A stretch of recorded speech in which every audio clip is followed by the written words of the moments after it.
Good evening. Welcome to another enthralling episode of Killer Kitchen. Now, tonight, I must warn you, what you are about to witness is an examination as to what drives a good cop bad. Or at least some of the problem. As we do that, we will also begin to analyze an outer form of what police brutality and overextension of power truly is. And as we examine this, we are going to be making our very own donut holes. We were going to make donuts, but truthfully, I don't have the talent, nor do I really know what I'm doing. I might develop the skills one day, but today we're going to try something simple. And in the meantime, we'll be watching Maniac Cop from 1988. What drew us to this evening is the comments that I've been getting on the actual movie that I posted. See, now, I posted that movie because it's one that I've always enjoyed. It's one I know a lot of my friends enjoyed when I was in high school. But some of the comments that I've read have been very disturbing. And not in the fun way where I like to kill people. No. They make my mutilations look pretty harmless compared to some of the comments that I've read. So, join me as I address several of them personally, and as we make tonight's dish, bloody glazed donut holes, which will probably look a lot more like a set of balls that got cut off, personally, I think. And who knows, that might be fun too. We'll see you right here after this.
Welcome.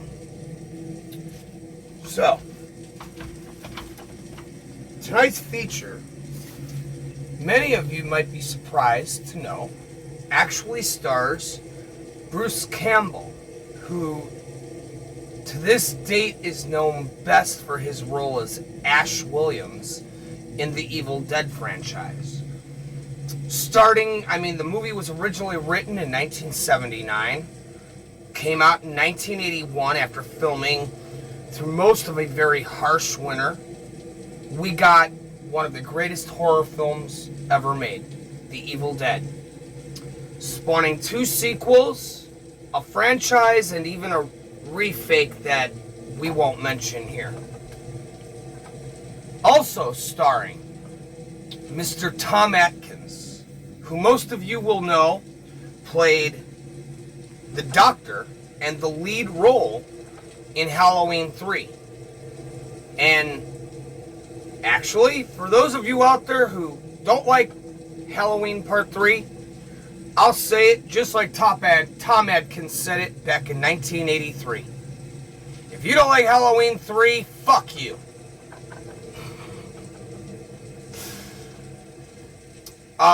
Written by Larry Cohen, who most of you have actually heard me talk about before. He did The Stuff in 1985, just 3 years prior. It's got a $1.1 million budget and actually suffered several budget restraints throughout filming.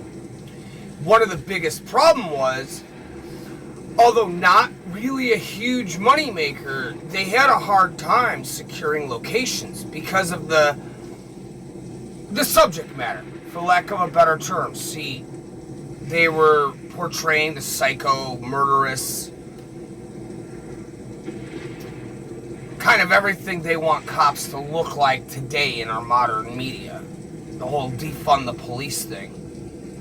Thing about that is, you defund the police, you defund the fucking fire department, you defund the paramedics. Who are you gonna call when a fucking gangbanger shoots your ass? Who are you gonna call when fucking your house is on fire and your dope's burning?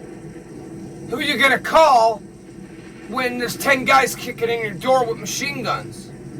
Same people that you want to demonize. You might want to consider that. Yeah, there's a lot of pricks.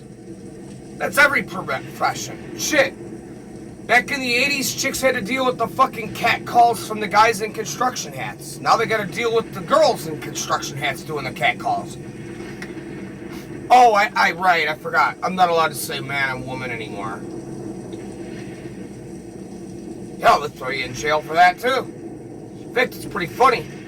See, in today's climate, the police are so afraid that they actually arrest the innocent, punish the innocent, while they let the criminals, the fucking psychos, and the fucking brown shirts run wild through our streets, burn down fucking businesses, set cop cars on fire, set a police station on fire.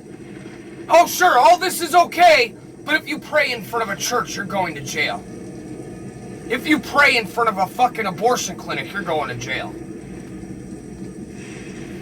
So yeah, there's a lot of douchebag cops, but there's a lot of good ones too. You know, it's not the profession. It's the person. Just like it's not the color of your skin. It's the person you are.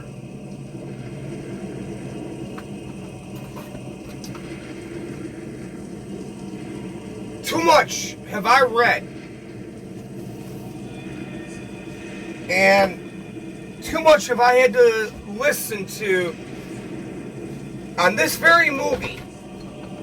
People want to take this to a whole new light.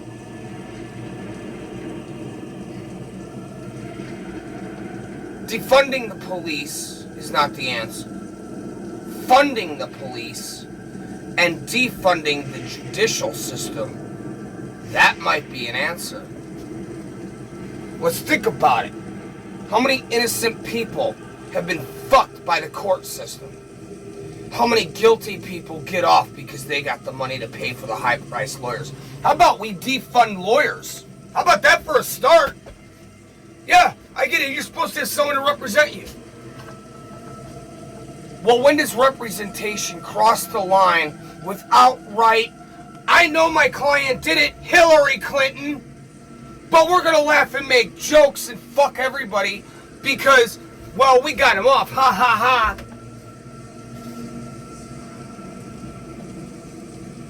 You know, instead of defund the police, let's defund the lawyers.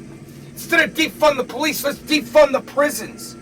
Let's turn our prisons into rehabilitation centers. Prison, that's the whole point, right? Rehabilitation. Well, if you give somebody life and lock them in a cage on my tax dollar, that's not rehabilitation. You have no right to lock somebody in a cage for the rest of their life. I spent a year down in a deep, dark fucking hole because I told the warden to his face, you're a fucking overpaid babysitter. I used to 3 times keep this motherfucker's mitts out of my fucking goddamn box. I fucking had to crush his hand myself and catch another charge and then turn around and spend a year and a half in a goddamn fucking low little cold fucking box, no windows, get a shower once a month, You get fed once a day if they wake you up. Oh, yeah, that's right. But the motherfucker who's got his hands in my box, they protect his dumb ass. And that's how it is out here. They protect the fucking criminals and punish the people trying to fucking do right. It ain't the cop, it's the fucking politician. It ain't the job, it's the individual. And when you give some fucking kid who got beat up in high school his whole life a badge and a gun, he thinks he runs the world. Just like when you give some douchebag rich politician's kid or some douchebag rich motherfucker political power, they're gonna think they're kings. Nancy Pelosi.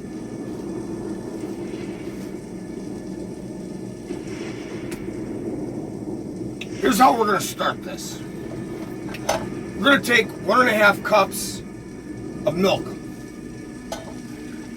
Right in here. We're gonna kick this guy up. And even though it's not even starting to heat up, I'm gonna keep stirring it now so that it doesn't have a chance to boil. I'm gonna cook it on sort of a medium heat. We're gonna boil this milk, and what we're gonna do is when we come back on our next break, well, fuck it. You know what? We're not gonna take a break. Let me unlock this. We're gonna take 2 1/4 teaspoons of yeast. Now this is the fast acting shit. So instead of an hour, figure 25-30 minutes we should be ready to cook. We're gonna mix that together and we're gonna set it aside and we're gonna let that just kind of settle. When we come back on our next break, I'm gonna show you guys just what all goes into tonight's recipe. But before I go off on another tangent and start bitching about how fucking awful human beings are, why don't we get to the movie Maniac Cop? And yeah, it may not have been a huge moneymaker, but it has developed a huge cult following over the last fucking 40 years. God damn, I'm getting old.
I can't give you a lift? I'd rather face the muggers.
Give me your money. Sweetheart. Hey, we're talking to... We're not...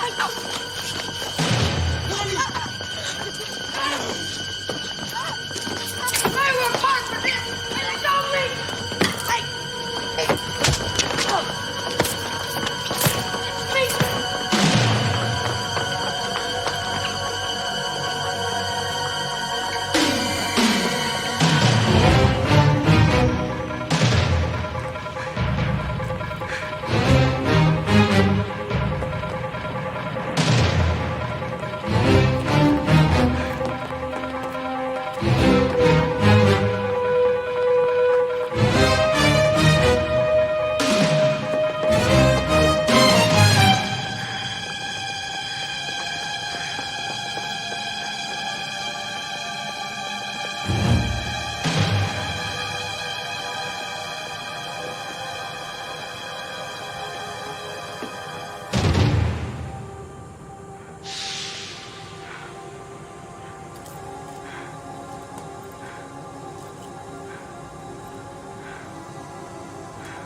Oh, thank God it's you. These two Puerto Rican guys just trying to mug me. Oh my God.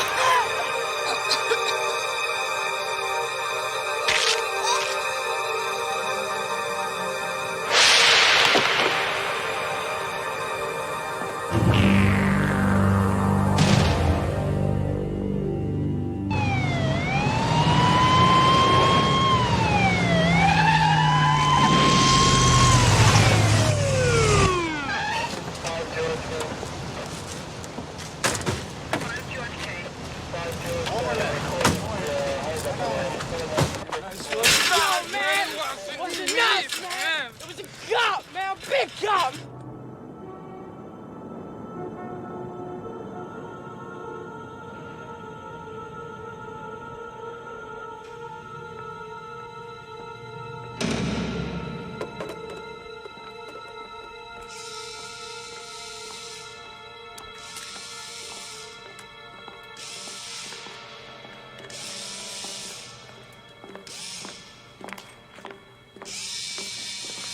I hate the smell of these places. Good morning.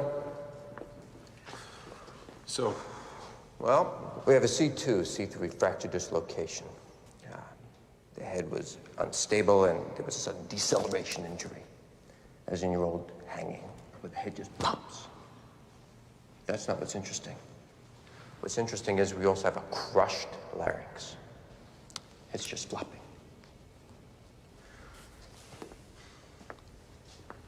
you're trying to tell me 2 kids did this? I just got a statement from an eyewitness. They said they saw the kids attack her. Can't you cover her face? Her name's Cassie Phillips. He used to go into her place for nightcap. She always had the latest jokes, nice sense of humor. I always told her she ought to audition for one of those comedy joints. All the more reason I would think you'd want to see those little bastards put away. Oh. Don't pass out on me, Lovejoy. Take a look at the size of those hematomas. Now, you think either one of those two kids could have done that? Shit, you really think a cop did this? Why not? She knew me, she knew a lot of cops. What's the use? Let's go. I think I need some fresh air. You must have been so afraid, Cassie. Then you saw a cop. After these messages, we'll be right back. Time to make the donuts. Don't be a chump. Get a decent night's sleep for once. But all the nice folks will want fresh Dunkin' Donuts. Listen, the other donut guys are still asleep. And then there are the little children. All right, I'm up. It isn't easy making Dunkin' Donuts day and night, so they're always fresh and delicious. But we think it's worth it. But we think it's worth it. Hot. I mean, it was so scary. I was jumping out of the seat.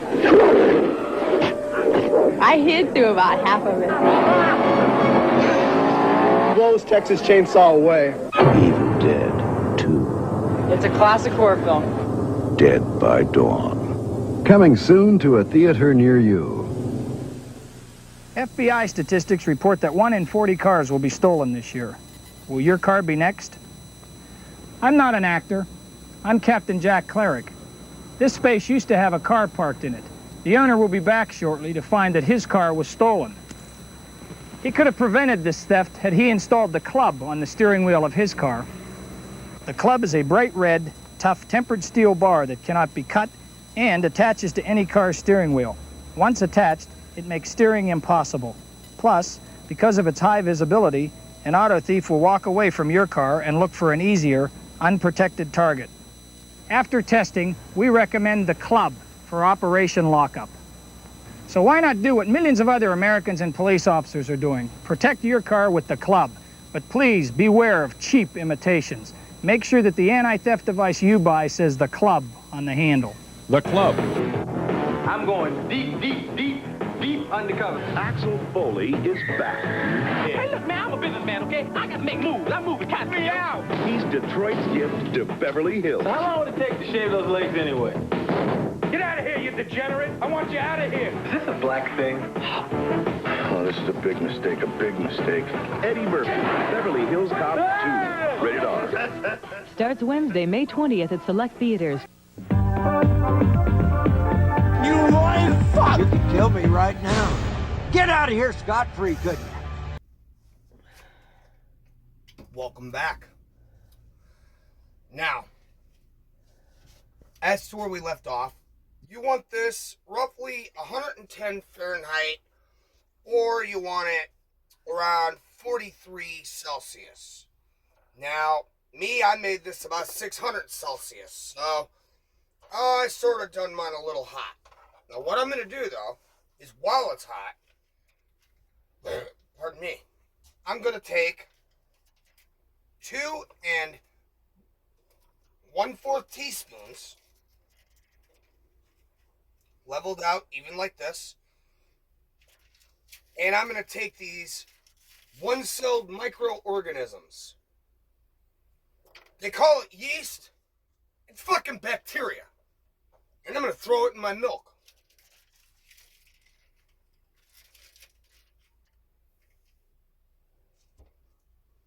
Just like that. What I'm going to do is I'm going to mix this up. Just kind of run it through just like this. And I'm going to take this pan, and we actually used the fast-acting rising yeast, which, I don't know, don't ask me what the fuck that means. They say let it rest for about an hour. So, between now and our next break, we'll take a look at it. We're going to take this right now, though. We're just going to set it aside. Yeah, right here. That looks good. So we're going to set that back there. And when we come back, well, you know, there's a few more things I'd like to touch on, but I don't want to ruin the movie completely, at least not yet.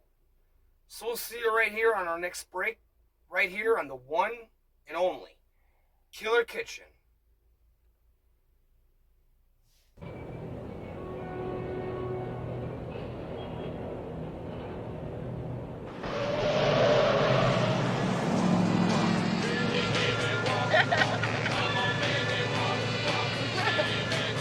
So we just about closed that club, huh? You're kidding. Sam, what you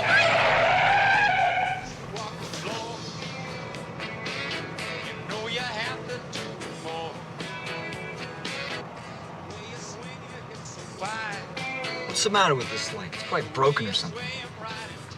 Relax. Let's hurry.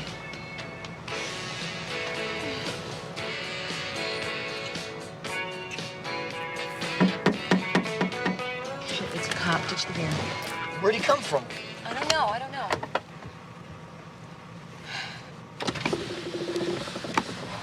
All right, what seems to be the trouble, officer? Oh, no. I think he wants you to go with him. Before. I don't know. Look, you just better cooperate, all right?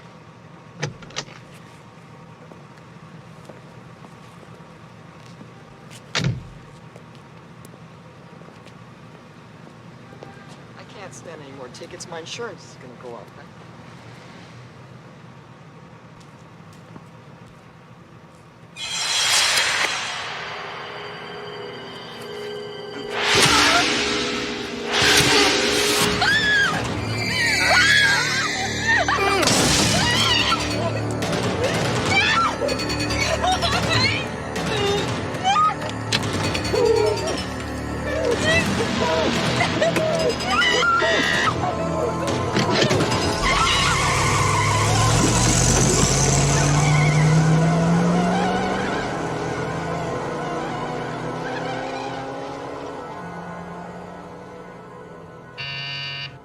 Yeah.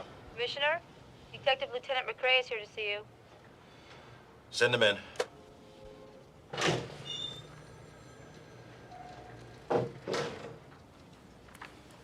Have a seat, Lieutenant. Lieutenant, I've been going over your report. It seems that you automatically assumed that it was a police officer instead of some lunatic son of a bitch dressed up like a cop. He didn't kill the girl. He wanted a witness. Well, there you are. Obviously, someone trying to discredit the police force. I mean, it fits my profile for it not to be a cop. All the same, I think we ought to take a look at our own people. I'd like to have the police psychologist do a rundown on cops that have been under mental disturbance, attempted suicide, under extreme emotional stress. Sure. Why don't we just test the whole damn force while we're at it? Otherwise, we're looking for a white man well over 6 feet tall, wears a police uniform, doesn't have an alibi. I don't know where to start to look, Commissioner. Listen, I want you to keep this within the department. Keep it quiet. For as long as we can. He'll kill again. He enjoys killing. You know, Lieutenant, you seem to know a hell of a lot about this guy. Tell me something. When is the last time you had a mental test? Anytime, Commissioner. As a matter of fact, didn't you try to shoot yourself a couple of years back? Gun went off. The gun went off. Exactly 10 days after your partner was killed in the line of duty, your gun just happens to discharge all by itself. And you haven't been on an even keel ever since, even now. You don't smile very much.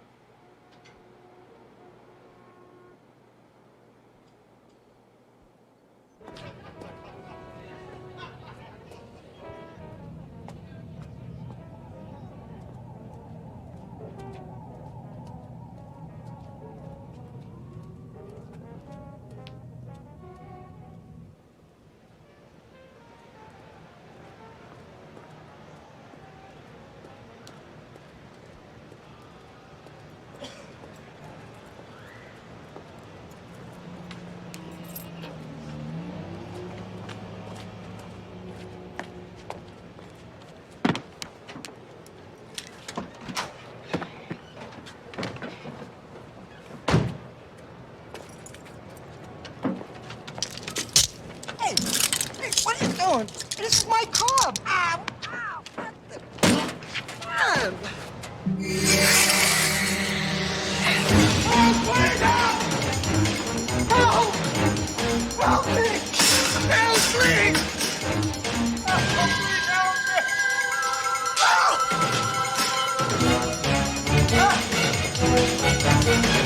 Help!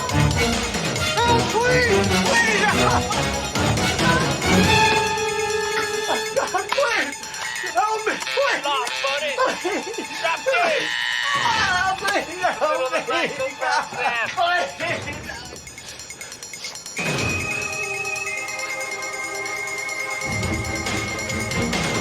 Help me, please! Look out, help! Please! Help!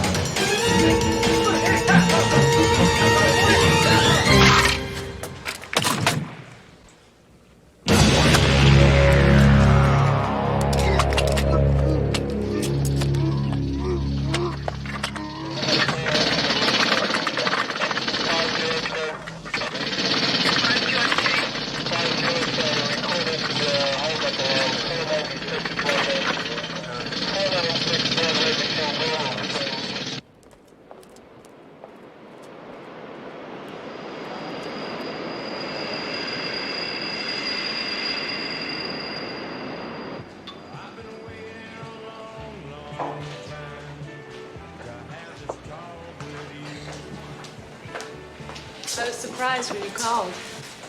I didn't think we were gonna see each other again. Bah, I see you on the news the end of each night, just before I shut off the lights. How romantic. Gina, this isn't about romance. It's about murder. Thank you. People have to be warned. Most people, they respect the uniform. They'll do anything the cop tells them, including take a walk up a dark alley. Who's he killing? Pushers? Hustlers? Innocent people. Jesus. Maniac cop? How's that for a tag? I knew I could count on you to sensationalize it the best way. Yeah, you gotta do it. Make it bigger than AIDS. It's the only way to get City Hall off their ass. Are you ready to go on the line on this? Be quoted directly? I am ready to hand you an exclusive on this.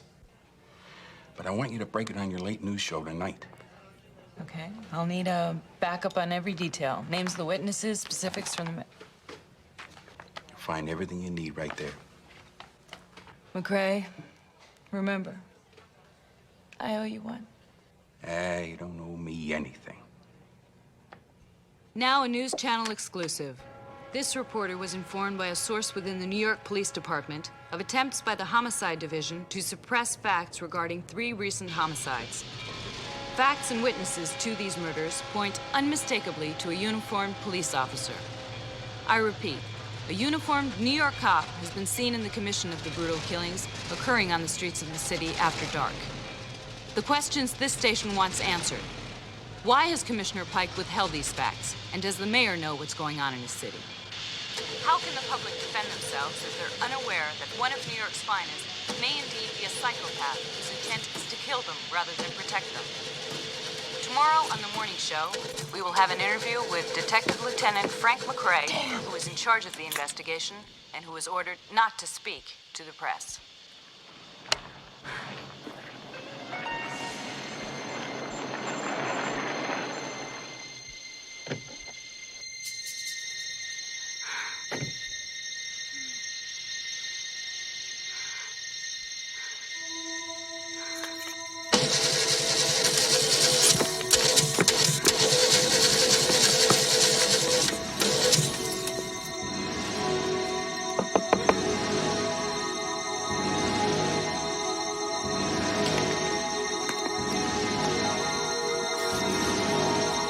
You're not gonna get me.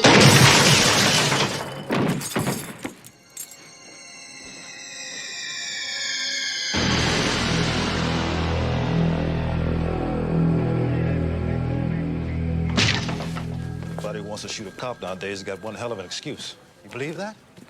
She thought he was the fucking maniac. Look, we received over 700 letters accusing individual police officers. Look, Councilman, The cop gives you a parking ticket, so what do? Naturally, you write in a letter accusing him of being a killer, right?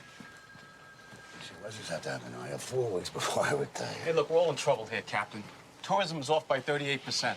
This nut must be caught. He's costing the taxpayers millions every day.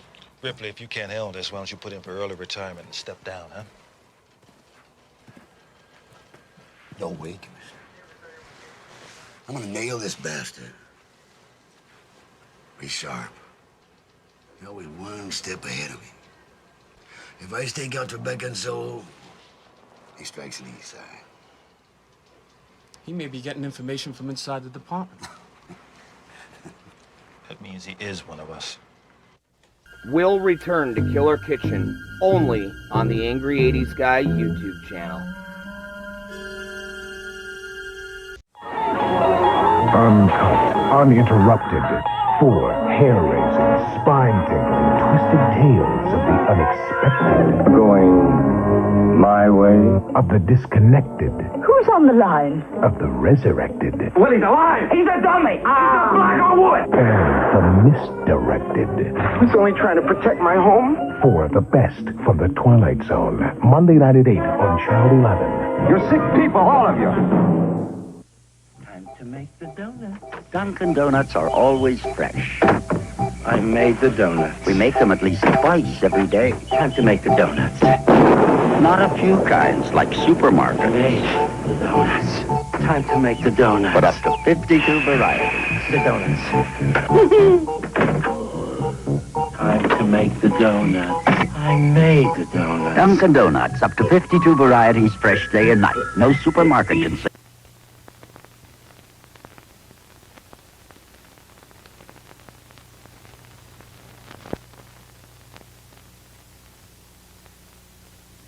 I don't need this. Are you tired of the same old routine? My wife, my busting your hump and getting nowhere? This just ain't my day. The boss, is he always on your back? Nice, my ass belongs in your chair, not in your lap, which is where you keep trying to put it. You bastard! The wife. You know? And the kids. Is that right? They never listen. I hate to see him pissing his life away on them goddamn computers. Do you ever feel like forgetting the whole thing? Think I got it easy? Well, now you can. I'm talking about life! Drop out and join the ranks of the few. The filthy. The trash. I got my own place, a condominium. Where else can you live for free? And eat for even less? Well, be forewarned. Freedom has its price. Yes, there's always a snake in the Garden of Eden. What you got for me today? Today? Tenderfly Viper. $1. Here's to you, pussy. Don't drink my Viper. Watch.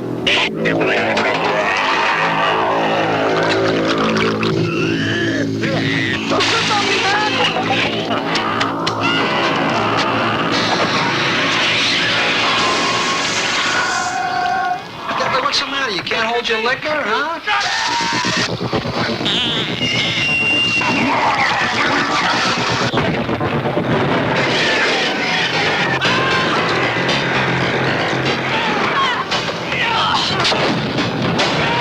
Street trash. It's easy to find us. We're all over the place.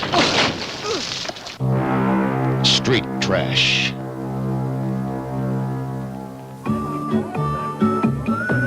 This is Colombia. The coffee here is as hearty as the people who drink it.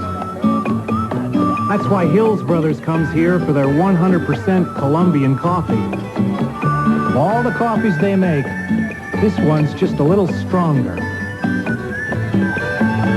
A little richer.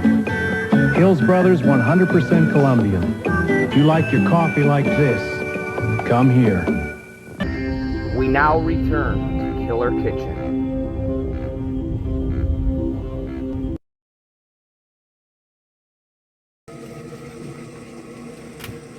And welcome back. Now, we've taken our mixture here, and what we did was we took a half a cup of sugar, On the top of that, we leveled it out with some cinnamon. We're gonna give our donuts a little bit of a spice here. Now, on top of that, we're gonna whisk it ever so slightly. Now you've caught us just in time. We're gonna add 2 eggs. Now, a lot of people will tell you use the egg white. I don't want the egg white. Fuck your egg white. You know what? I ain't racist. I don't want everything to be white. Unless it's white cake. And even that, I want a chocolate frosting. So fuck you. Anyway. Now, what we're going to do is we're going to whisk all this together just like this. And I'm gradually pouring in. I'm going to probably end up using about 4 cups. But I'm gradually, a half a cup at a time, coming in, and I'm using just regular, everyday flour. And I'm going to stir this in just like so.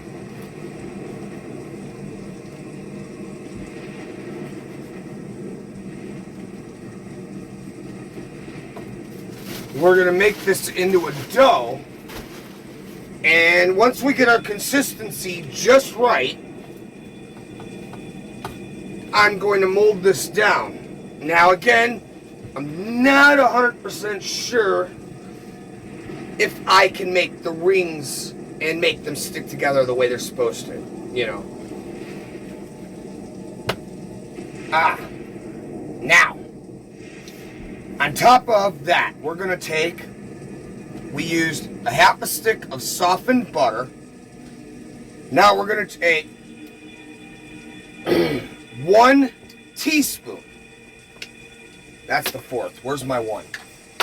1 of these of just salt. Pow! Just like that. That's all you need. And you know, before we get back, I just want to point something out. Not all cops are bad. Not all cops are evil. And you guys, I'm sorry, like, somebody needs to say this shit, okay? Enough is enough. I get it. You hate cops. You've bought into the whole liberal, progressive cops are bad, white people are bad, men are bad, masculinity bad, humanity bad at this point.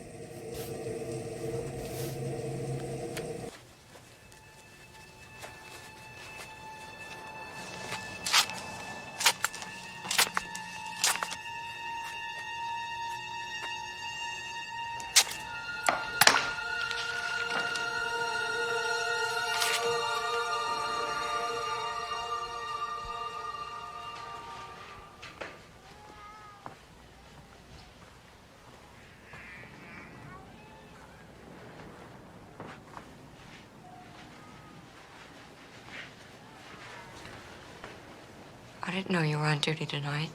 Yeah, well, with all the flu going around, they had to put a lot of us on overtime. Always at night? It worries me when you work so much at night. It worries me, too. You don't talk about it much. When I come home, I want to forget. Makes me feel left out, Jack. You used to talk to me. Look, you're the one that dropped out of the therapy. I was willing to go, and I was willing to pay the bills. So it's all my fault now, is it?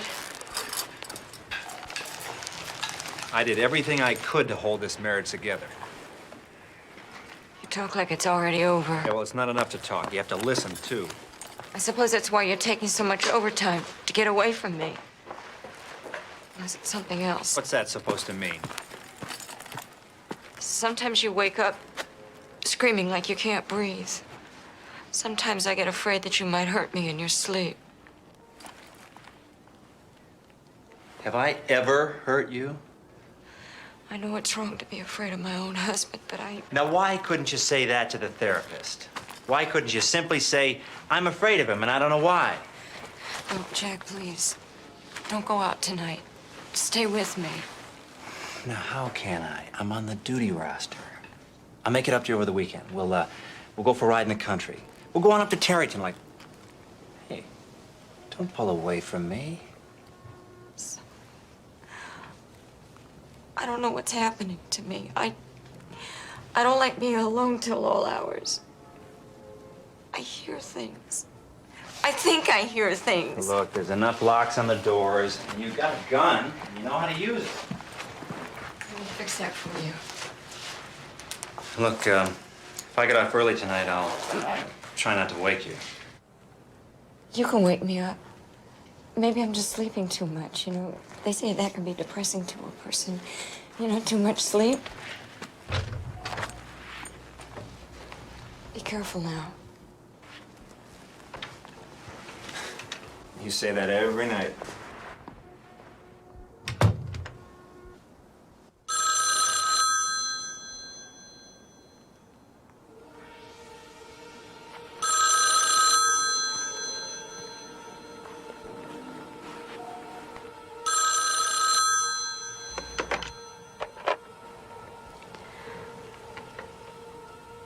He went out again, didn't he?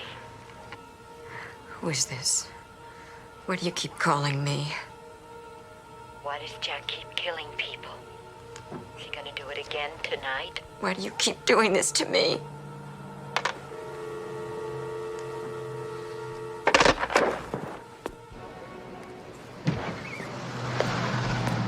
Hey, Jack. Oh, hey, buddy. How you doing?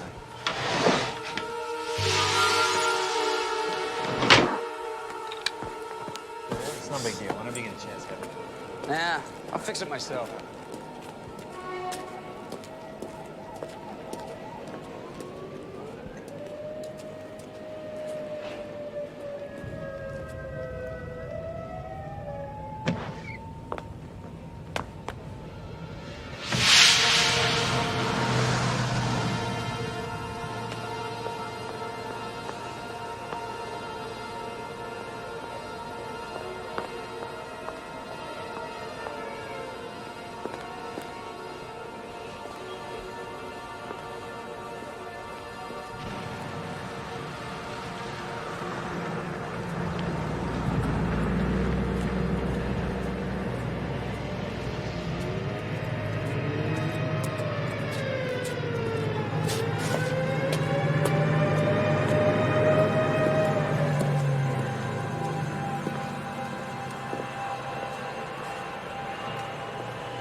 Why did you follow me?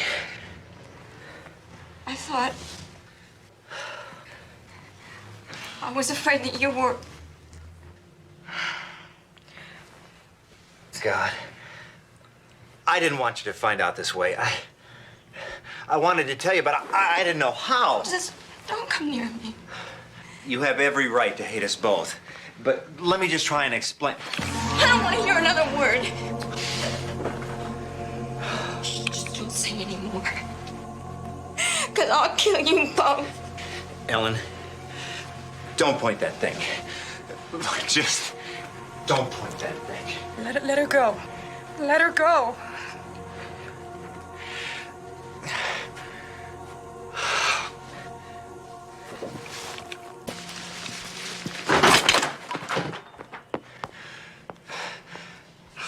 Jesus.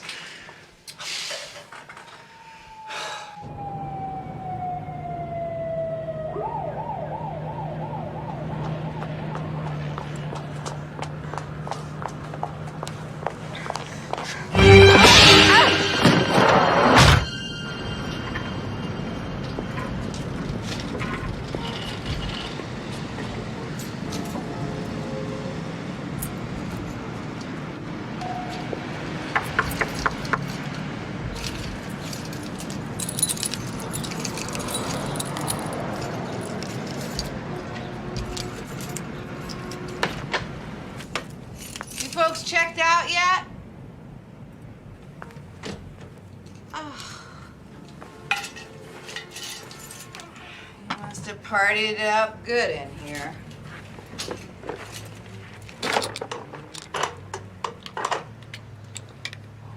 See what other damage you've done.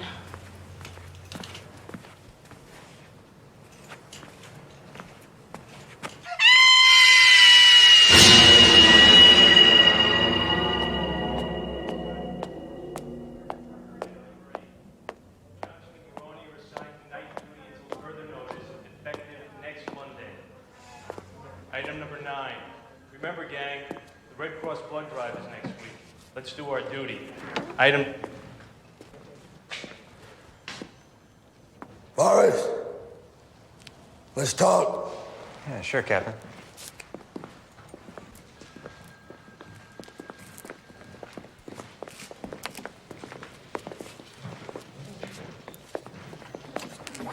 So, have you decided where you're going to settle down after you retire? You still thinking about Florida?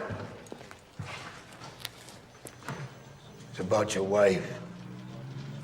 She called you to complain about her trouble. Thought she'd be going to a lawyer or something like that.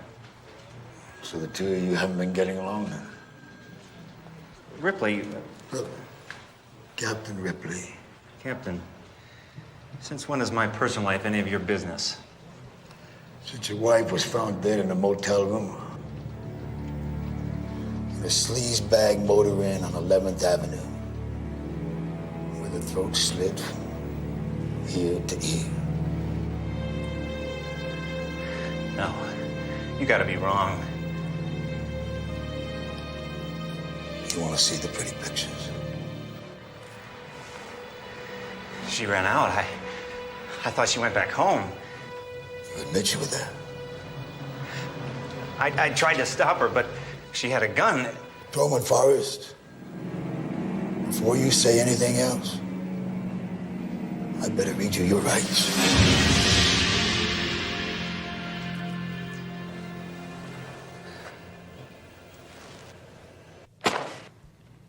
You saving your reviews? Never saw these before. Well, what about this? Your wife's diary. She wrote,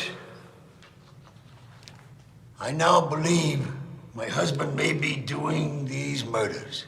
Is that why you followed her? Is that why you shut her up for? That's not true. You got an alibi for last Wednesday night, the preceding Friday, huh? I was home. Well, come on, Forrest. If you were home, your wife would not have suspected you. All right, I was seeing somebody. I'll talk to my client now, alone. Counselor, we have read him his Miranda's, and he elected to make a statement. That's inadmissible. Well, he did admit that he was in that motel room in the presence of the victim. And that's enough. Now, you two guys, out of here. As you will, Counselor. Counselor, we intend to have this suspect appear in the lineup for the witnesses first thing tomorrow morning. Good day, sir.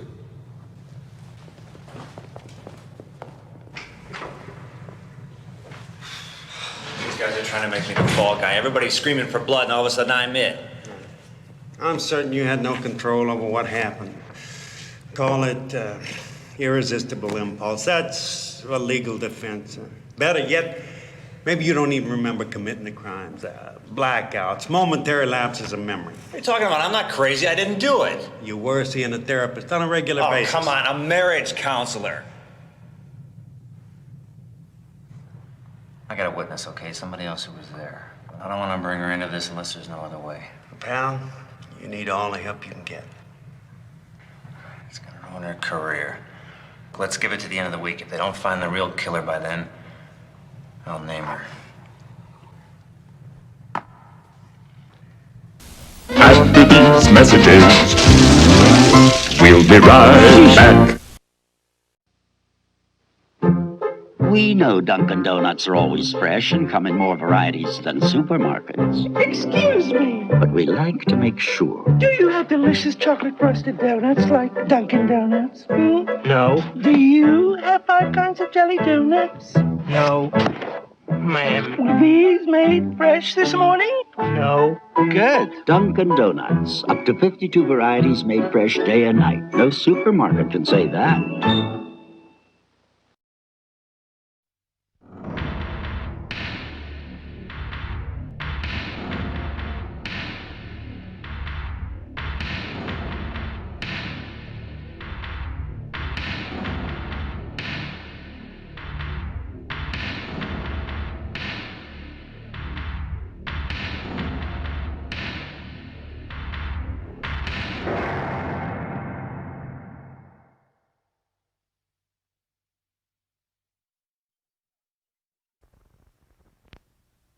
Frankenberry's got strawberry-flavored sweeties. Count Chocula's got chocolate sweeties.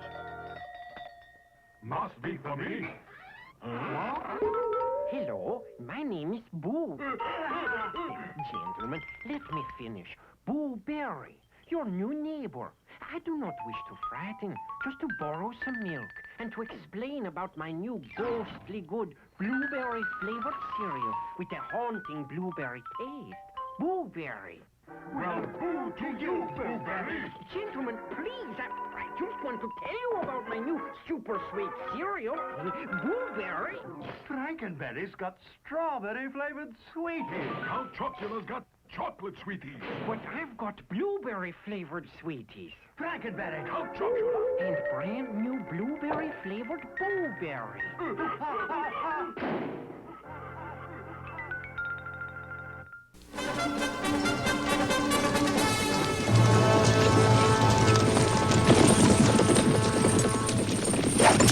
Whoa.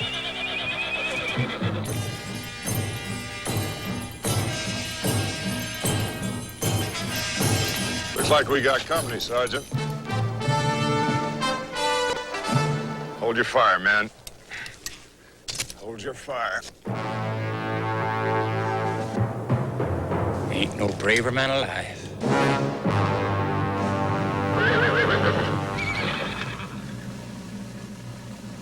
Tastes great. Less filling. Tastes great. Less filling. Back up the sexual. Mount 'em up. No one knows how long the argument has raged, but one thing is for certain. Light beer from Miller will go down in history as the world's greatest light beer. This is redemption, lady. That's what this is. Welcome back. Now,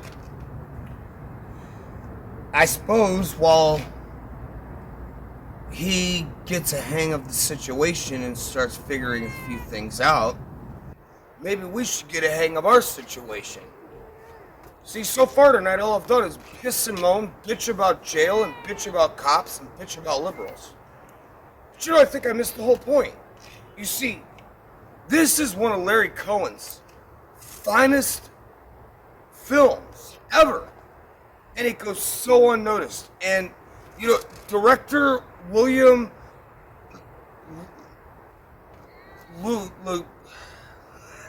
Lustig, I think is how you pronounce his name.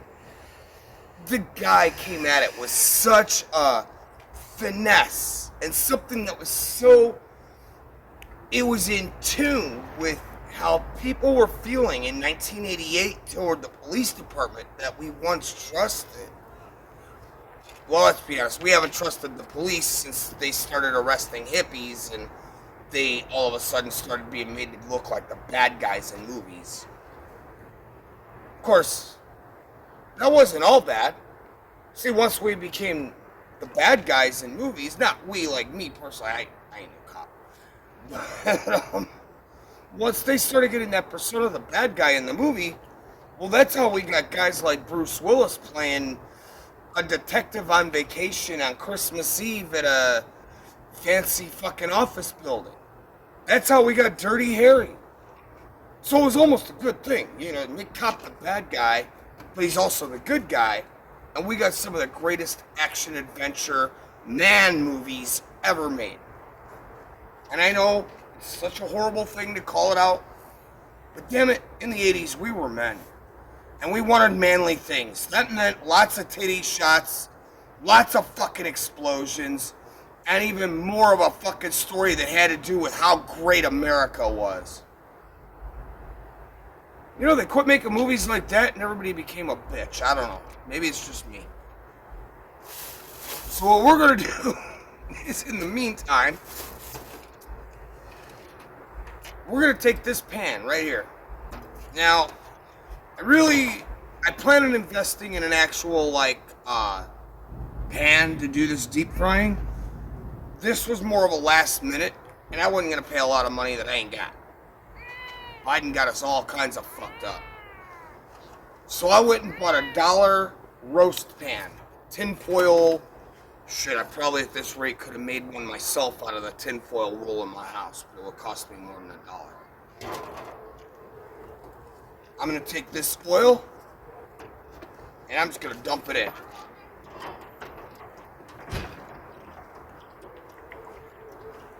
There.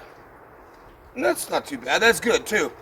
Got a nice, even layer if you wanna... Hi. Hi, guys. And we're gonna let this simmer here on the heat. Let it cook up. It's gonna get to a nice, good temp. I'm thinking, 345, 385 Fahrenheit. Get this sucker good and hot.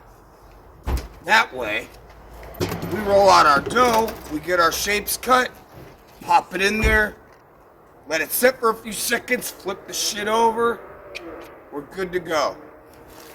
So what I'm gonna do is, in the meantime, as I take care of this, I'm going to take some flour, and I'm gonna let that right across the table here. And one of the cool things is I'm working outside, which means cleanup will be super easy. And I can actually, like, I can actually put the flour in with the dirt, and my manager will never know that I made a mess unless she watches this episode. Busted. So, I got this out. We got our dough in the house. I'm gonna pull that out as we speak. I'm gonna roll this out. We got ghost shapes. We got some skull shapes, some bats, and a few tombstones. And keep in mind, nothing's ever what it seems here in the Killer Kitchen.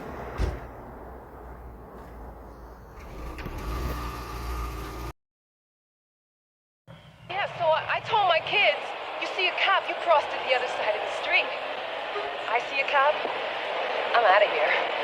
I've seen plenty of my friends murdered by cops, shot in the back, shot when they didn't have a gun or a knife, claiming the suspect had a shiny object.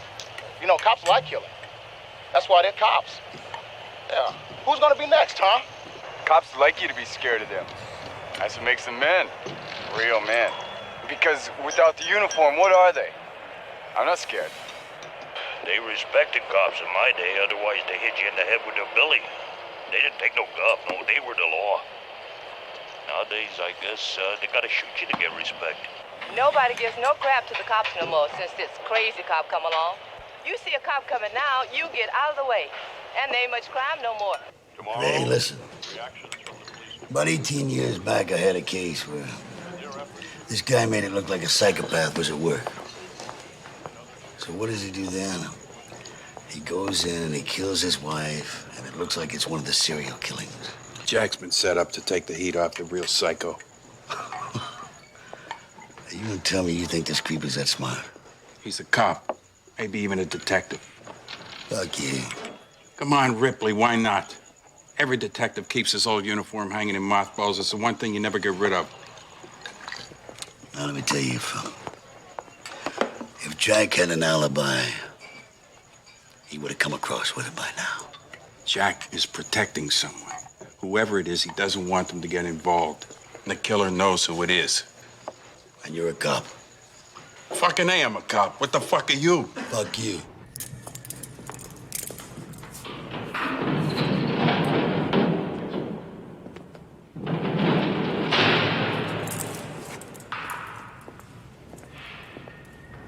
Putting her in danger. How? This guy wants to lay low for a while. Until he starts another killing spree. He'd like us to relax our guard. To accomplish that, he hands us a prime suspect. Why would he pick me? Your size, your description, your personnel file. He's getting his information from inside the department. And of course, your sex life. I'm telling you, nobody knew about that. Your girlfriend must have told somebody, Jack. She's the only one that can give us that connection that puts her in danger. I'm telling you, she can take care of herself. She outshoots me every time we go to the range. She's on the force? You know her. Teresa Mallory. Congratulations. So what, kept secret? Yeah, well, not well enough according to you. Where do I find her? She's on duty tonight.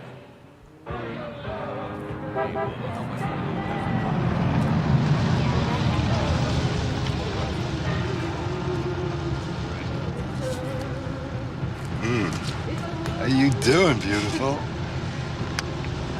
It all depends. Would you like a lift someplace? Yeah, I feel pretty much at home right here. Could I interest you in something else? You want to be a little more specific? You wouldn't be a cop, would you? You got it, mister. You asked the jackpot question. Now, why don't you run along home to your wife and kids like a good little boy? Yeah, it's just what I was gonna do. But I'll be thinking of you, baby. Can't arrest you for that. Ciao, baby.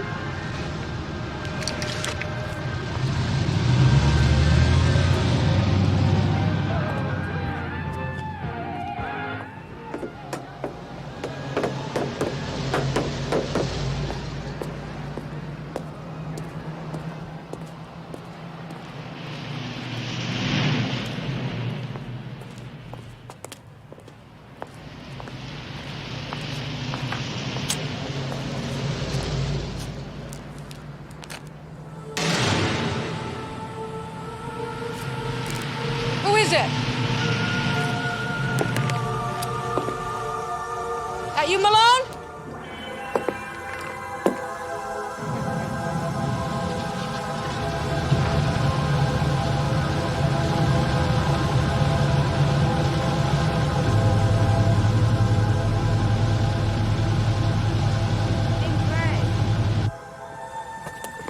Hey, look, don't get the wrong idea. I'm on duty here. Officer Mallory, 33rd Precinct, Vice Squad.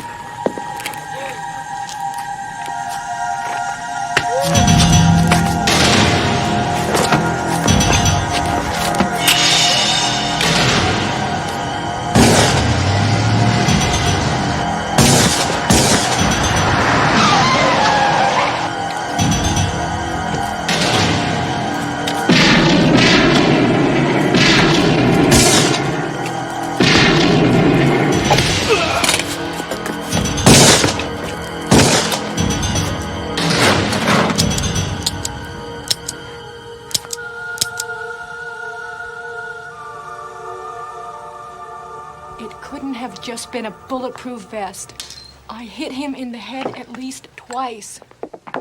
Run me a tab, will you? Okay. Thanks. Just look at the marks on your throat.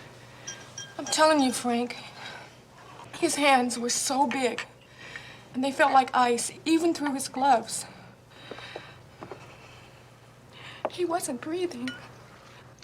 Well, we won't put that in our report, huh? Why did you come looking for me? You were Jack's only witness. You had to disappear. He speak to you, say anything? No, not a sound. Last call, you want anything else? Yeah, one more round, doubles. You're trying to get me drunk. No, I'm just gonna stash away someplace for a few days for safekeeping. Why can't I go home? Oh, come on, if he knew where you were assigned to work, he sure as hell knows where you live. Well, how could he? You must have told somebody at work about your relationship.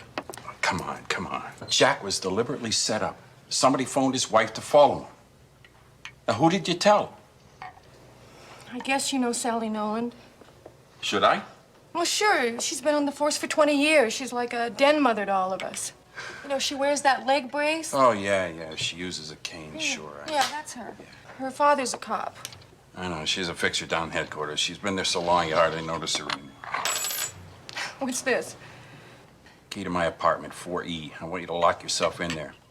I'll call before I come back. So you know it's me. I'll ring twice, hang up, ring once again. Don't answer the phone for anybody else. Wait, I thought you were gonna keep me company. I'll phone for a cab. I don't want you out in the streets.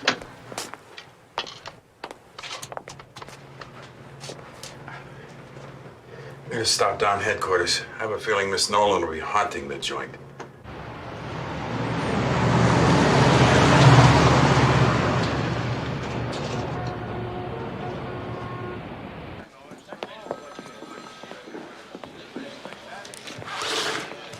Craig, what'd you do to your hand?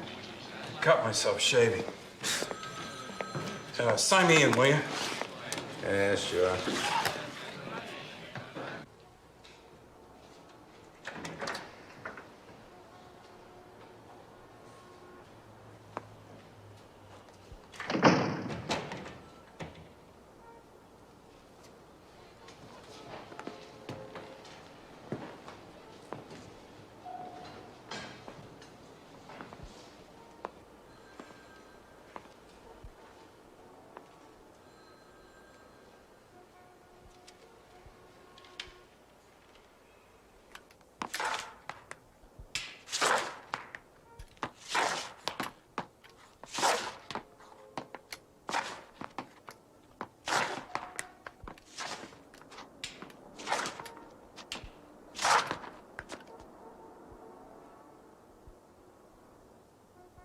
Came at a very bad time. The computer is down. How did we ever police this town without a computer, huh? You requested information. You'll have to fill out this form, and I'll process it in the morning.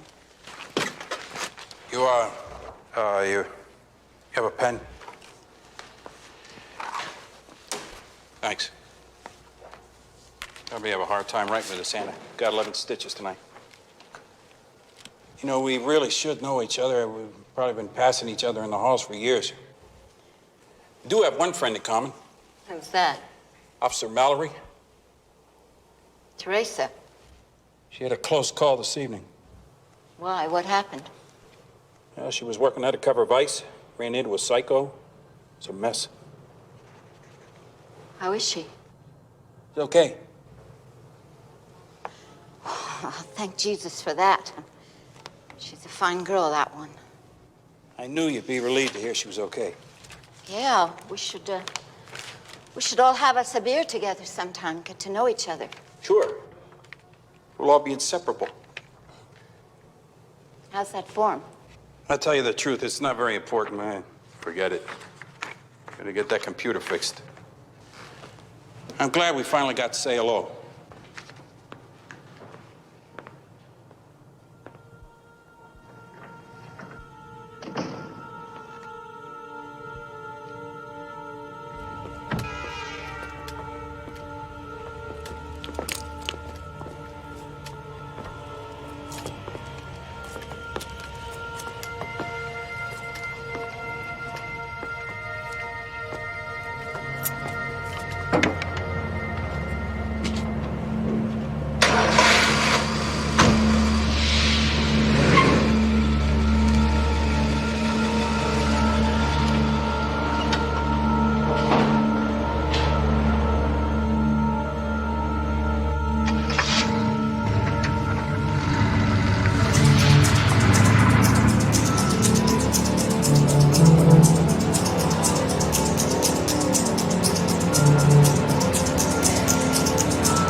Don't touch that dial.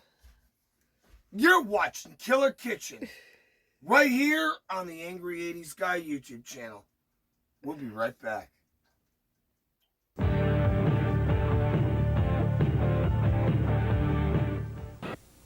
Frankenberry cereal is coming your way. How about a monster for breakfast today? Want a hanky, Frankie? Thanks. And how about some wonderful Frankenberry cereal with oodles and oodles of strawberry-flavored marshmallows. And Frankenberry is part of this good, nutritious breakfast. Here comes Count Chocula. Wish you could stay. How about a monster for breakfast today?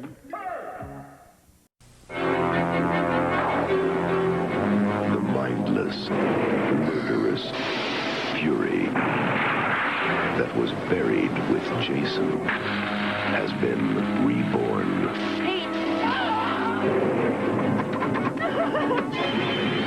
Friday the 13th, Part 5. A New Beginning.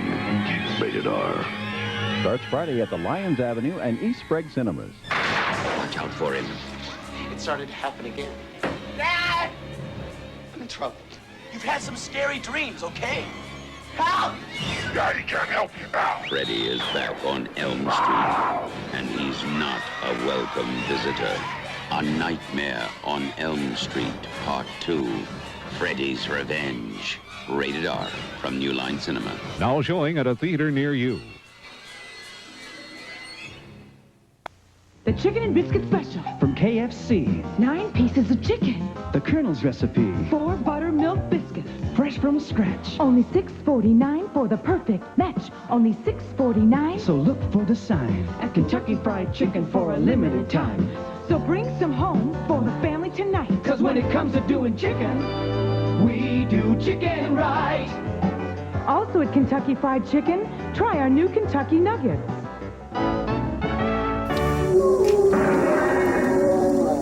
And welcome back. Now, as you'll take a notice here, we've made several donuts.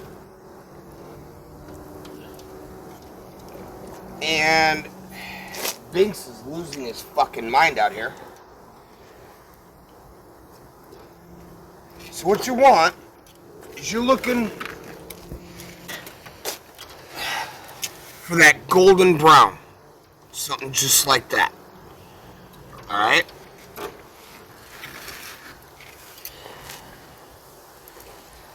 Now, did you guys realize that the director actually wanted Tom Atkins to play the part of the Maniac cop? And for scheduling reasons, that did not pan out.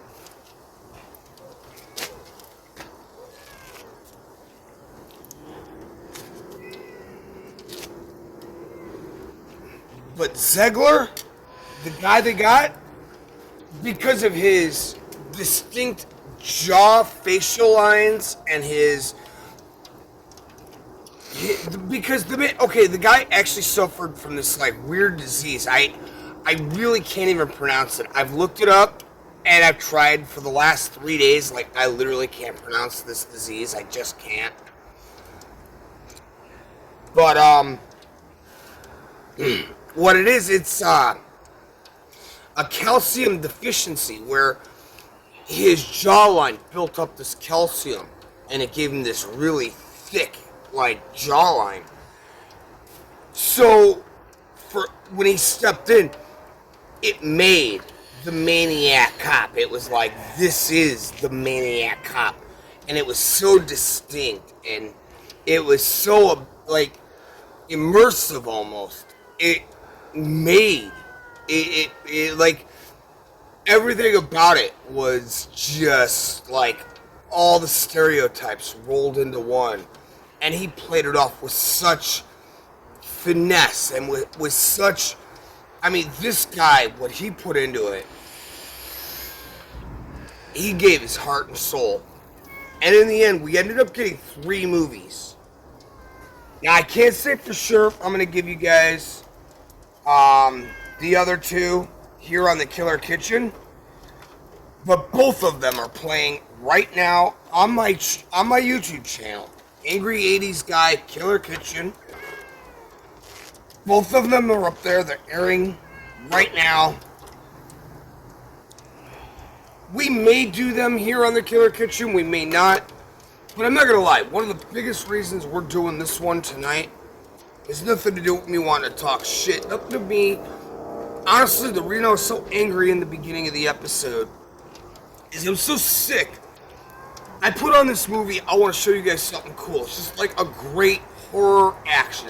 It's a wonderful combination of horror action, and I gotta hear all this shit from these fucking people who hate cops because liberals told them to hate cops.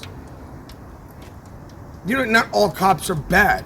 Just like not all liberals are bad. Although 99% of the fucking woke liberals are a bunch of fucking brown shirt Nazis that want to shut down your opinion, beat you up if you don't agree with them, or just shout you down because your opinion doesn't matter, just like the Nazis did in 1938. It's not a fucking joke. And everyone wants to go on about this, and they want to go on about that, and they want to talk about, like, how horrible the police are. But you know, it's not that simple. The cops fucking stop you. Yes, sir. No, sir. Yes, ma'am. No, ma'am. Don't fucking argue. Don't be a douchebag. Answer their fucking questions. Be peaceful. Be respectful. And unless the cop is a total fucking piece of shit, 9 times out of 10, it don't matter who you are, what color you are, where you came from, or how much money's in your pocket. If you're not a piece of shit, that cop's got better things to do than 3 hours of paperwork because you crossed the fucking street. How about don't sell dope? How about stop being a fucking dumbass? It's not that hard. Of course, in today's society, the cops protect that, and it's guys like me who gotta lock ourselves up inside because we know we're the ones that'll get fucked while the asshole down the street gets away with whatever he wants.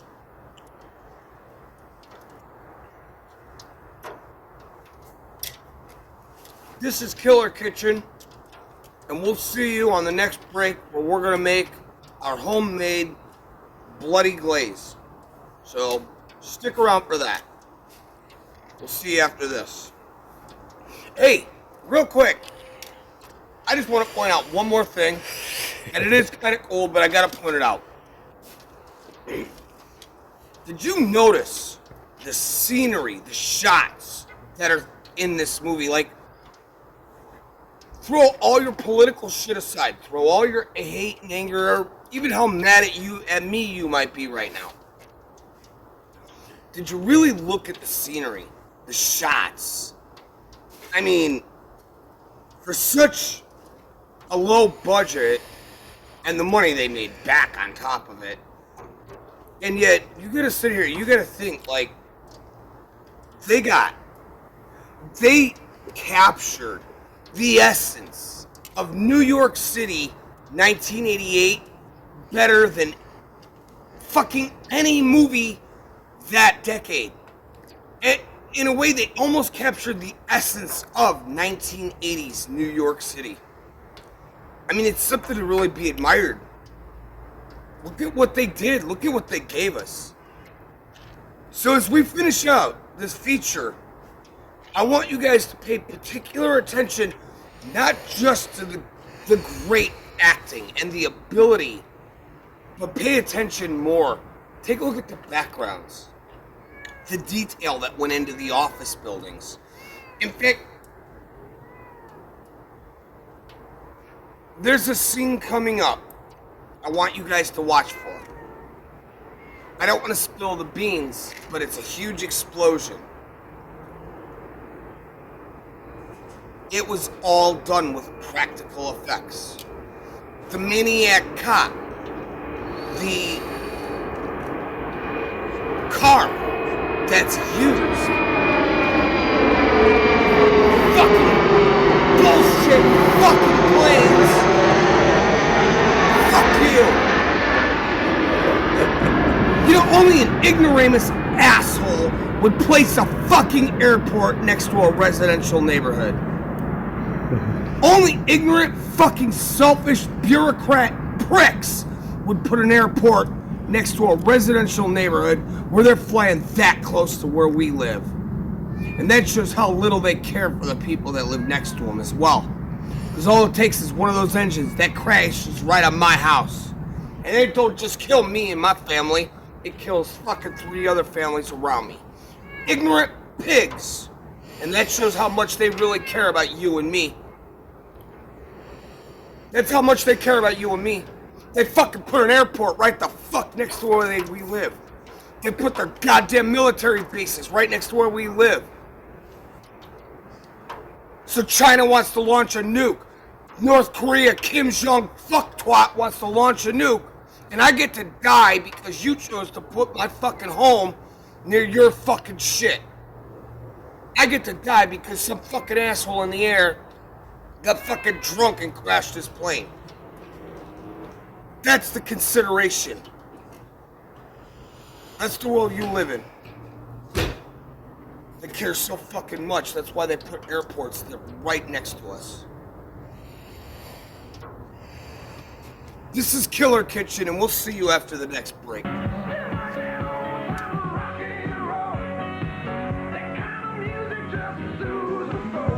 What kind of woman likes to have fun in the sun? The same kind that likes to have fun on the phone.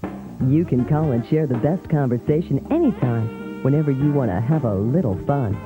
She's a special woman, the kind that's easy to talk to. And if you'd rather just listen, well, she's got the sweetest voice you'll ever hear. So pick up your phone and have some fun. Call now. $4.99 per minute, must be over 18. Call now. You know, they say the quickest way to a man's heart is with a meat cleaver.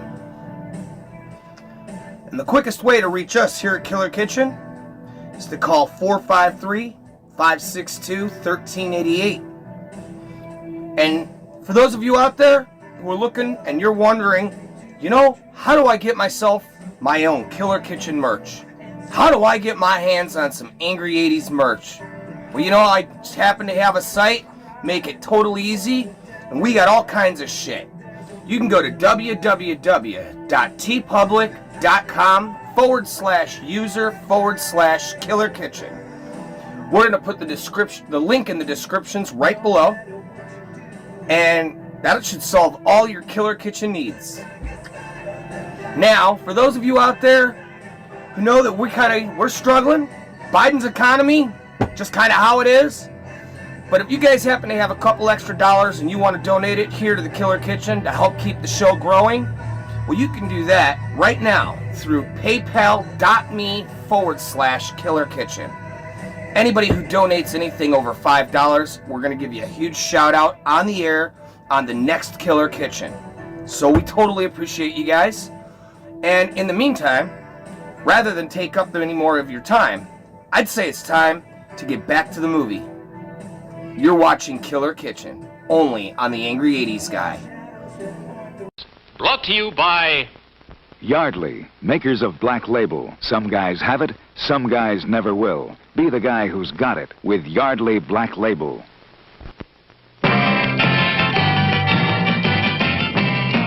It's going to be a rice day, starting with Kellogg's Rice Krispies. Ricey bubbles so crisp and golden. Eat 'em every day. Speak so soft and act so nourishing. Eat 'em every day. It's going to be a rice day, starting with Kellogg's Rice Krispies. T.H.E. Cat, presented by Winston. Now America's largest selling cigarette. Winston tastes good like a cigarette should.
I know it would be safe if you put the girl away, but this way is even better.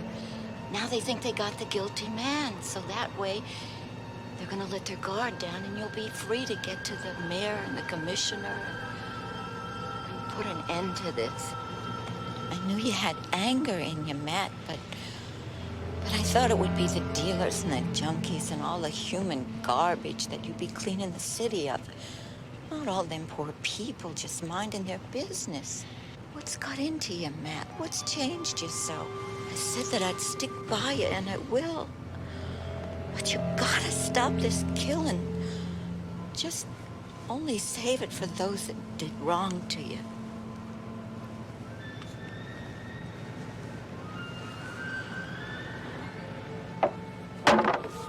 Who's out there? Answer me!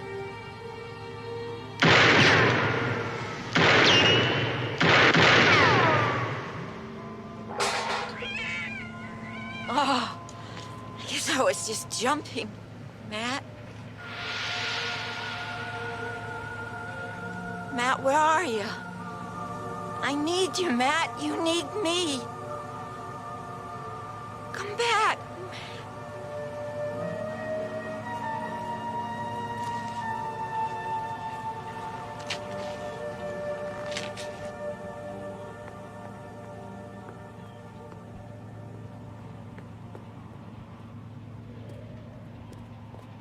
Hey, you, what are you doing?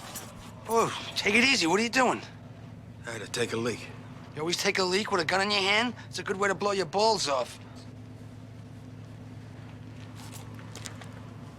Oh. You scared me, wearing a uniform. Yeah, nowadays everybody's packing a gun. I don't blame you. I should get hazard pay with this uniform. Yeah. You got yourself killed back there. Those timbers are ready to break. This place is gonna be demolished in a couple of weeks. Yeah, the whole city's going to hell. You can't take a pee anywhere anymore.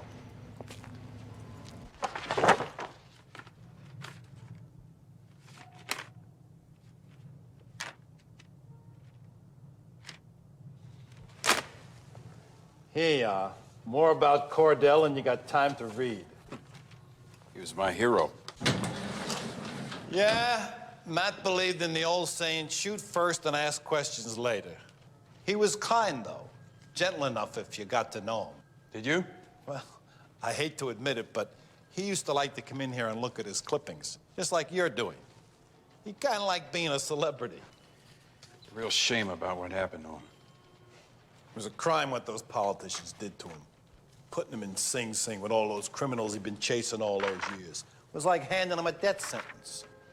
Yeah, they say he violated people's rights. I guess even killers got rights, huh? They murdered him. Those bastards down in City Hall. He had no kids, no wife. I guess a 100% cop like him, he had no time for personal life, huh? Here, Clarence, thanks. You can put these away. You're wrong about that. He had himself a real nice girl. I think he would have gotten married if it hadn't been for all that trouble. You know who she was? Sure. He brought her in here one time to show off for her. She wasn't much to look at, but nice. And of course, a cop. She must have taken it pretty hard, huh? Worse than that. Right after he was convicted, the poor soul threw herself out a window trying to kill herself. Terrible thing for a Catholic girl to do. She crippled herself. Thanks, Clancy. Yeah, they don't make cops like him anymore. He was one of a kind. He still is. What was that? Nothing. Forget it.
be interrogating the suspect for about half an hour.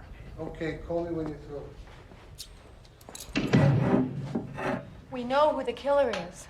Did you tell the DA? Well, we tried to, but he wouldn't believe us. You won't either. You ever hear of a detective, Matt Cordell? Yeah, he's before my time, but, you know, he was a legend, real trigger-happy, right? He died in jail. I suppose he didn't. Suppose he's back.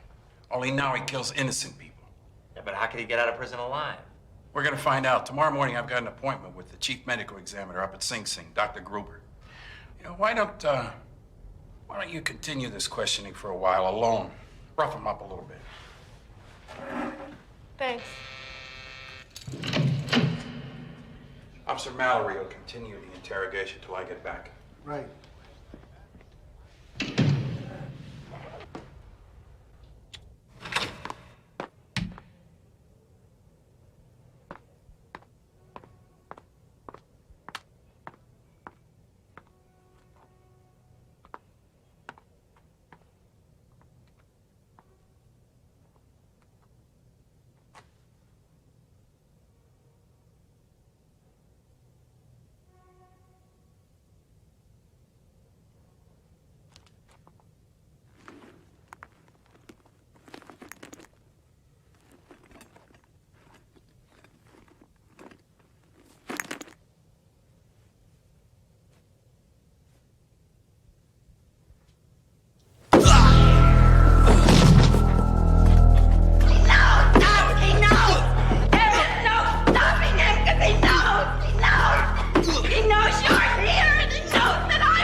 Lean on me. Come on. We'll go out this way. Come on. I'm not afraid to die, but to have him kill me when I love him so much.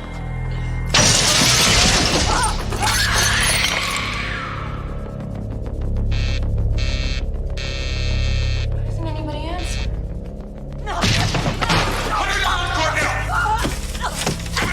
Put her down! Son of a bitch!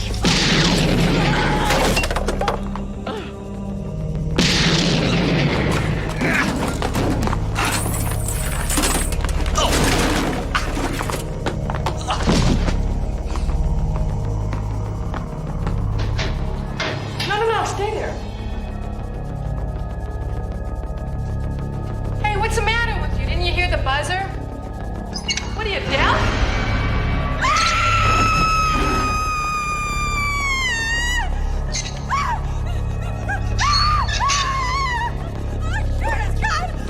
I gotta get you out of this building. Come on. Well, what about you? If they see you with that gun, you're gonna get shot. Don't worry about me.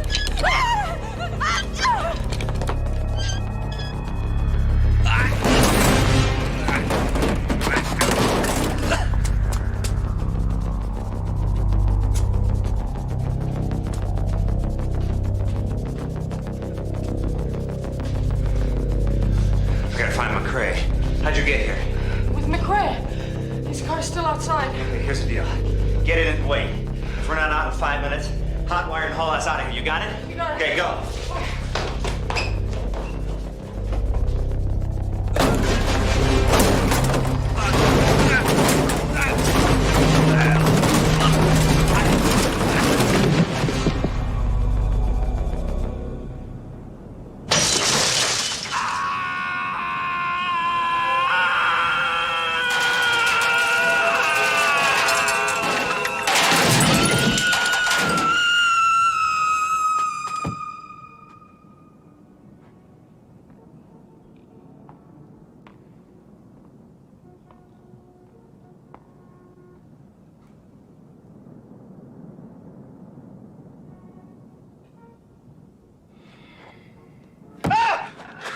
Keep your hands where I can see them. Back up against the wall. Hey, hold on. I didn't do any of this. You broke out of your cell. You killed them all. It wasn't me. It was somebody else. Shut up! He's still here. You're letting him get away. Nobody's getting away. I'm calling for backups.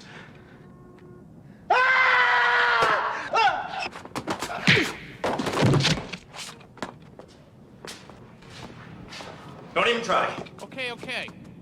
Listen, I didn't do any of this. Sure you did. Put your guns over there. All right. On your face, both of you. Hey, man, I'm going after him. You heard him. He didn't do it. Therese, come on, let's go.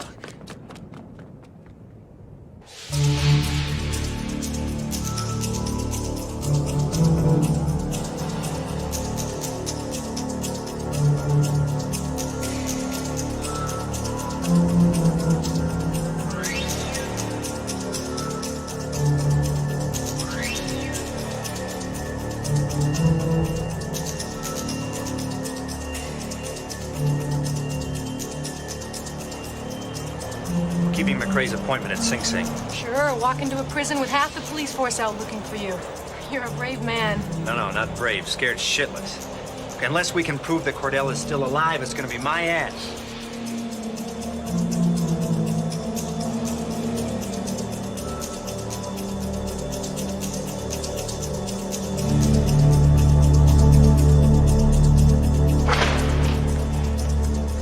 Step over there, please.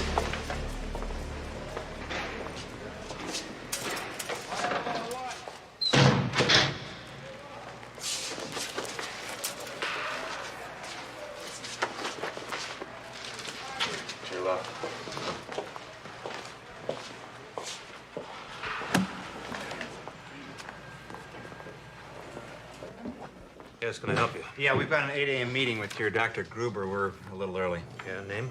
McRae. Detective Frank McRae. Okay, the doctor's office is around back to your left. All right, thank you. You're welcome. You knew Matt Cordell? Weren't many like that. I did the autopsy on him. Now look, the authorities knew that something like that could happen to him. Why didn't they prevent it?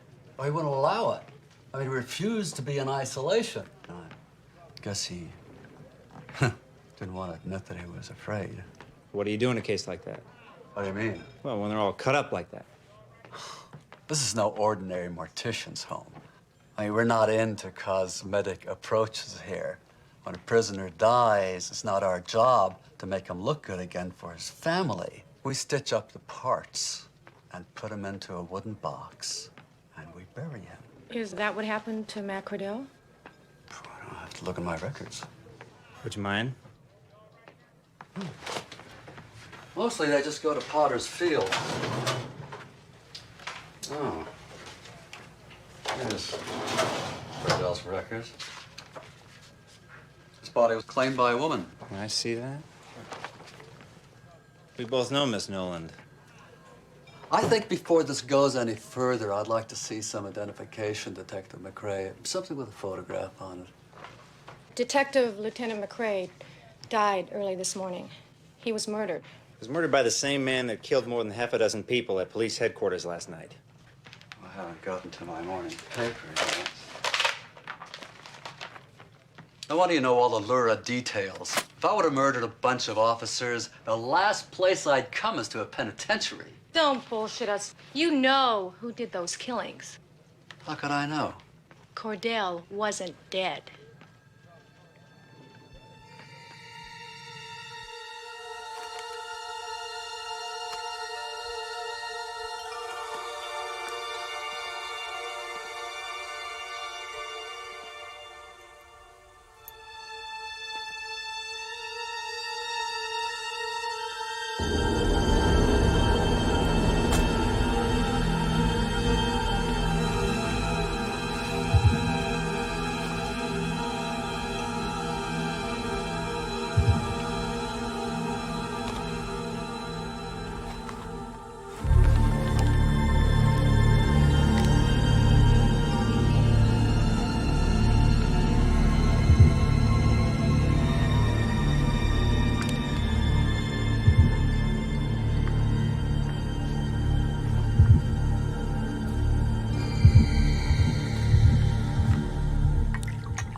And then you saved him. Answer me. Look, he was a fine detective. He had a lot of friends. Everyone knew if we put him back in the prison community, they'd just attack him again. There was no way he could survive. So when they brought him up here, more dead than alive, the policewoman convinced me to do the decent thing. Like remove him from the prison mortuary alive? He wasn't exactly alive. He had severe brain damage. I was certain that he was legally dead. I was telling the truth when I signed that death certificate. There's no way he could function as a human being again. Read the newspapers, Doc. Get out of my office. Now.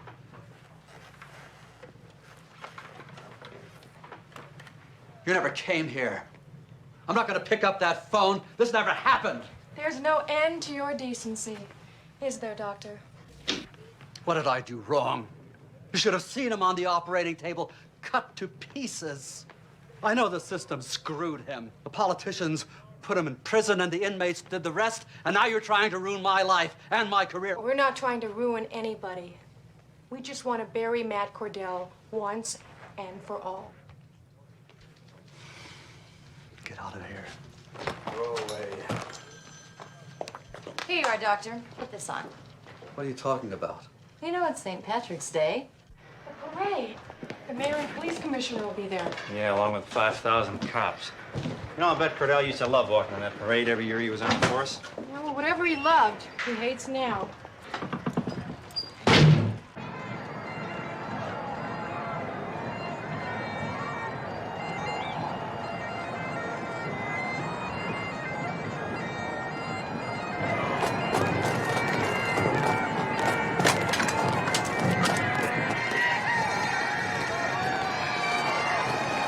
And so this year's St. Patrick's Day Parade continues on schedule, despite speculation that the parade may have been canceled due to fear of violence.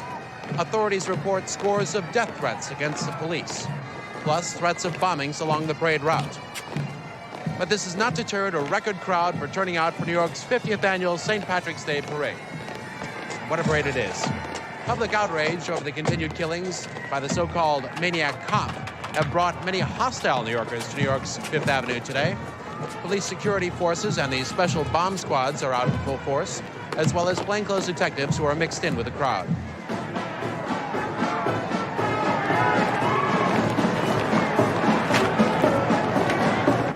I can't walk in there. They're gonna shoot me on sight. I'll do it. All right, but you gotta get to the commissioner. Oh, I'm supposed to convince him these killings are being committed by a dead man. Commissioner Pike was chief of police when Cordell was sent to jail. He's probably the one Cordell blames more than anybody else. Where are you gonna be? I'm gonna be right here. Okay.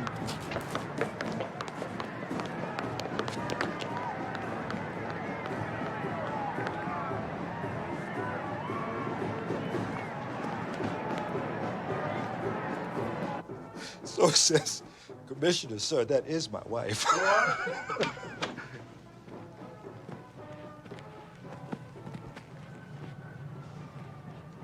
Look who just walked in. Jack Forrest, girlfriend. All right, everybody out of here.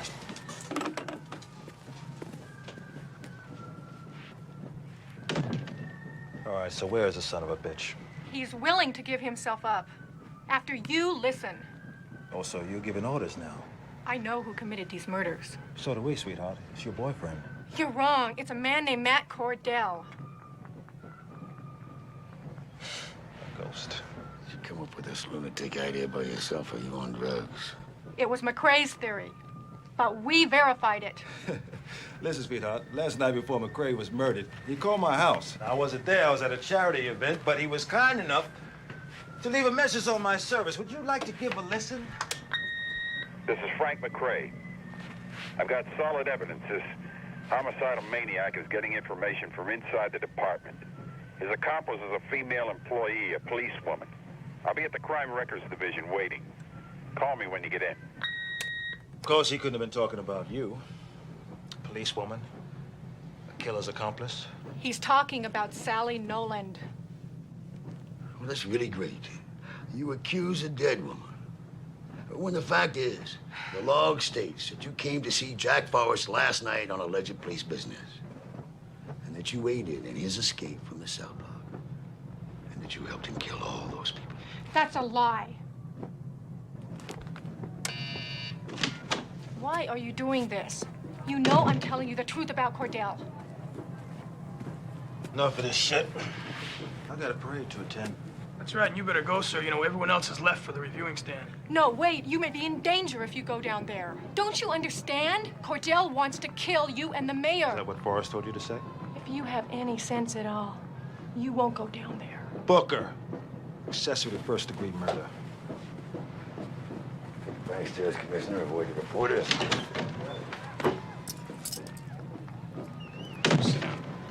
What?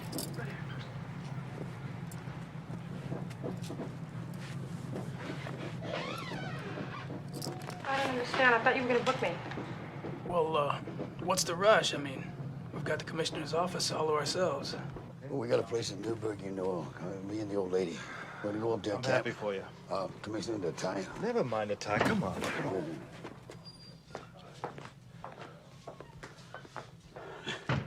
Hurry up and wait, huh? Yeah, go ahead. Oh,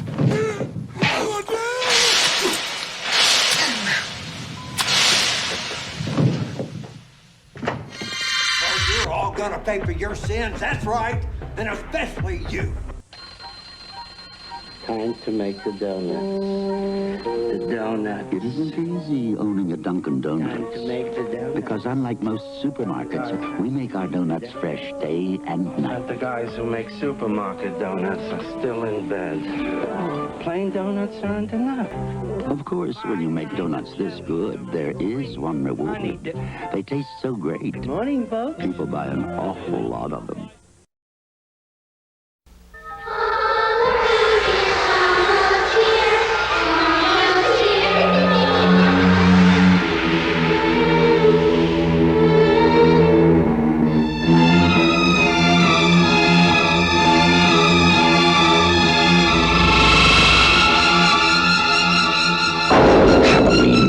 Season of the Witch, the night no one comes home. Rated R. Quiet! I'm me, Fruit Brute, with my fruit-flavored cereal, Fruit Brute, part of your nutritious breakfast. Fool on you! But delicious Fruit Brute has fruit-flavored marshmallows for the howling good taste of fruit. Count Chocula's got chocolate marshmallows. Frankenberry's got strawberry-flavored marshmallows.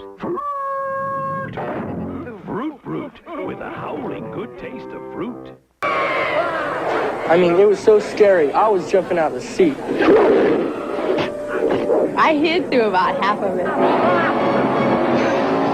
Blows Texas Chainsaw away. Evil Dead 2. It's a classic horror film. Dead by Dawn. Coming soon to a theater near you. Tales of horror that will give you the creeps. This is going to be extremely painful, Mr. Verrill. The most fun you'll ever have being scared. Creep Show. Rated R. Now playing at a theater near you. You fucking asshole! You son of a bitch! Come into my fucking house! Welcome back. Now, before we get to the conclusion of Maniac Cop, I want to show you the conclusion of what was supposed to be donuts. Here's how they look thus far. So you guys can get a good look at these. But you start looking at them, and the thing is, in fact, a friend of mine tonight actually brought to my attention what I did wrong. So, to all of the police officers in my area, you have my abject apologies. I didn't know. Next time we are actually going to use the right flour. I think it's called bread flour. So, we're going to try this again. Don't quote me as to when, because I don't make promises I can't keep. And here in the Killer Kitchen, Well, dude, I'm just too fucking crazy, man. I'm over here, and then I'm over here. Well, hell, you hear my tangents. So in the meantime, what we're going to do is I'm going to take, and I'm going to cut open this powdered sugar. Now, this is actually, you know what? The white donuts that you guys dig, I love them. They're my favorite. That's all they are. They're just donuts that were dipped in this shit and then thrown in a bag. But, see, I'm not happy just throwing them into a bag and shaking it and throwing them aside to another bag. That's boring. We ain't gonna have no boring. Okay, well, I might be boring sometimes, but we're not gonna have that much of a boring dish. So I'm gonna take about half this bag, and I'm just gonna drop it in. That's what we're gonna do with that. Now, I'm going to take my whisk. I'm going to take a little bit of milk. I'm going to add a little bit of milk. And now I'm going to start stirring it. I am not going to stop stirring it. Well, shit, except to open this. Now, we're going to add just a dash of vanilla extract. Okay, that's way more than a dash. Again, we're going to keep stirring. And we're going to add milk gradually. Oh yeah, see, that's good. Now we got a good rhythm. The bowl's spinning with us as we're spinning. That's how you know you got a good rhythm. And if you got a good enough eye, and since I only have one of them, I better have a good one. Just like that. And you see how I'm going. I'm mixing it in. I'm hitting the edges. Just like that. Now, if it's not thick enough, or if it's not the consistency that you want, what you can do is you can always take and you can add more powdered sugar. But remember, this is technically a sweet gravy. Okay? So, this shit's gonna thicken as it stands, just like a gravy would. So what you want to do is you want to be very cautious. Now, here's what we got cooking here. I don't know if you guys can kind of see that. That's a good consistency. I'm looking more for like those prison honey buns. Those real good fucking, with the thick frosting. This shit was like fucking, dude, I bought a fucking case of those one time, right? I turned around, I was downstate, and I need like, cause cigarettes, that kind of shit, it ain't like the old days, back in my time. So like, I'm on a whole nother level here. Well, I found out food and I found out drink, that's real important down. So I got my hands on some coffee. Keep coffee.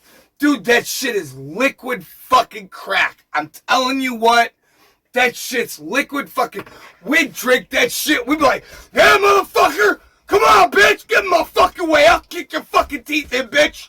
Fuck you. I'm already in prison, what are they gonna do, put me down in the hole?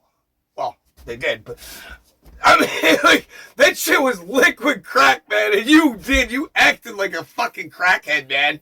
And if you didn't have your coffee in the morning, oh, fucking pity the man that gets in your way. Pity the fool that gets in your way, alright? Fucking. But anyway, back to what I was saying. Before I go any further, we're going to take about 5 dashes of red food coloring. And just slap it in there. Okay, that's like way more than 5. This shit's going to be real bloody. And we're going to keep mixing this just like that.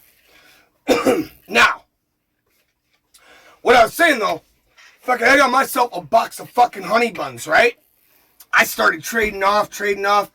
Before I knew it, I had fucking 3 bags of Keep Eat coffee, 3 bags of Keep Eat cappuccino. Oh man, I was selling that shit out the fucking door. I was living like a god by the end of like my first fucking year. Like, except for being down in the hole, and even down the hole, Because everybody remembered how cool I was up on the floor, except for with the dickweeds and the fucking CO bitches that wanted to be fucking bitches. And so, like, I'd go down in the hole, and those motherfuckers would have my fucking back. Now, I'm going to grab at this, and I'm going to add a little more. You can see, to me, it's a little too watery. I don't really dig this. This isn't what I'm looking for. So what I'm going to do, I'm going to add just another little corner bag of powdered sugar. And I'm going to mix it as I'm adding. And you know, while I get this mixture just right, before I go into any more stories like some old fart who's just drunk and looking for a kid to talk a story to, why don't we get back to the conclusion of Maniac Cop? Right here on the one, the very only, Real Killer Kitchen.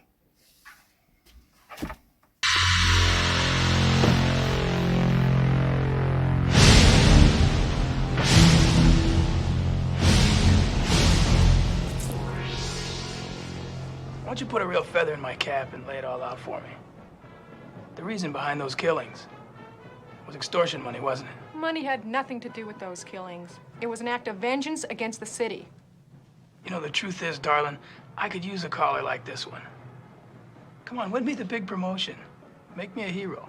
If you're gonna put me under arrest, I want to see my lawyer. You know, you got a real rotten-ass attitude. Fine, let's go. I'll take you downstairs.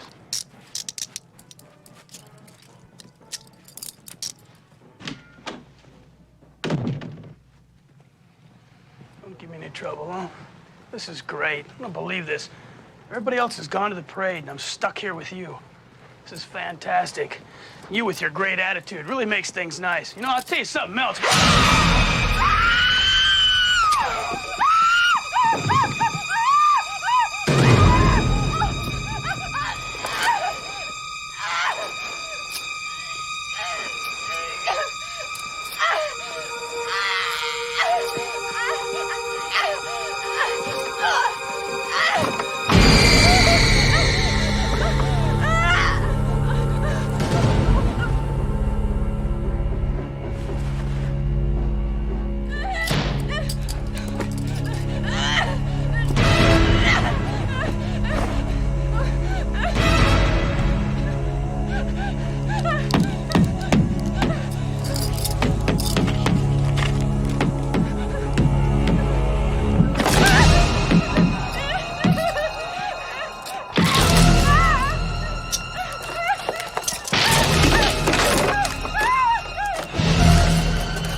Forrest.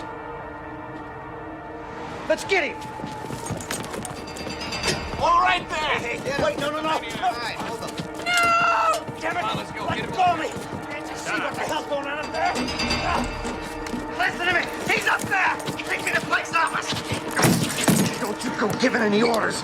I'd have put a bullet right between your eyes, and I'd be a hero. Hey, come on, I'm the wrong guy. He's up there, damn it. Somebody inform his honor that his Maniac Cop has been recaptured.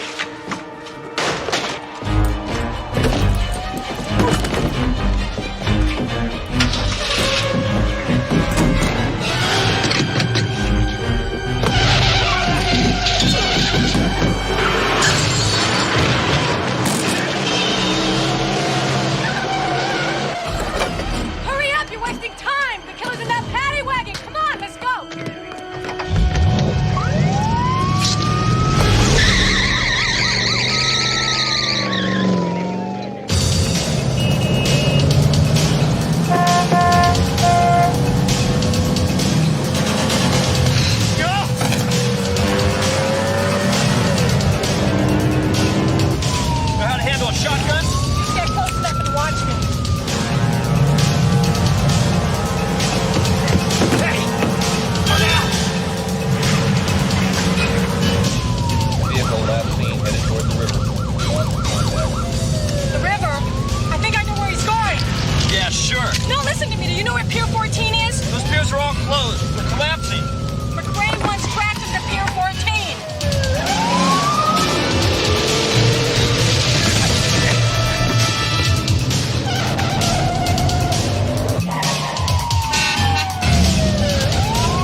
a sec. Let me call for a backup. This is car 4604 requesting a backup at Pier 14. Right away.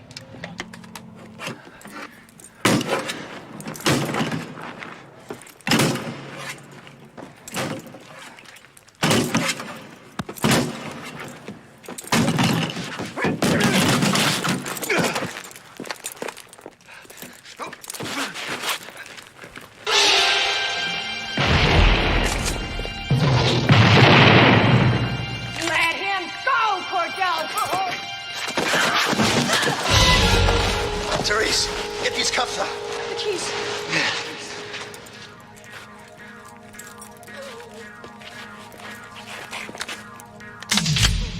Hold it there!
moral of tonight's story.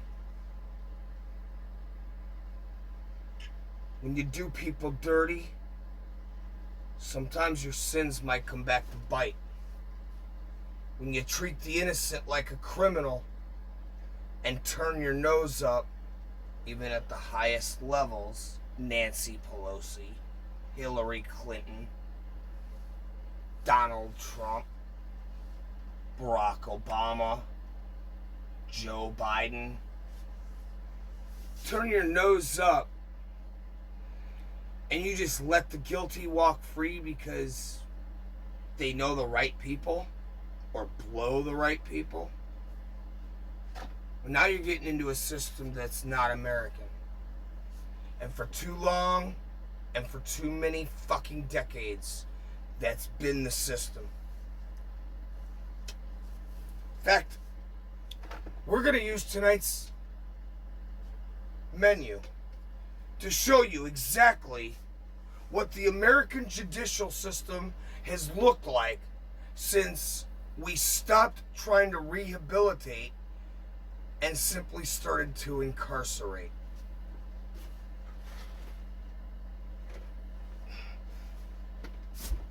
So if you'll come over here.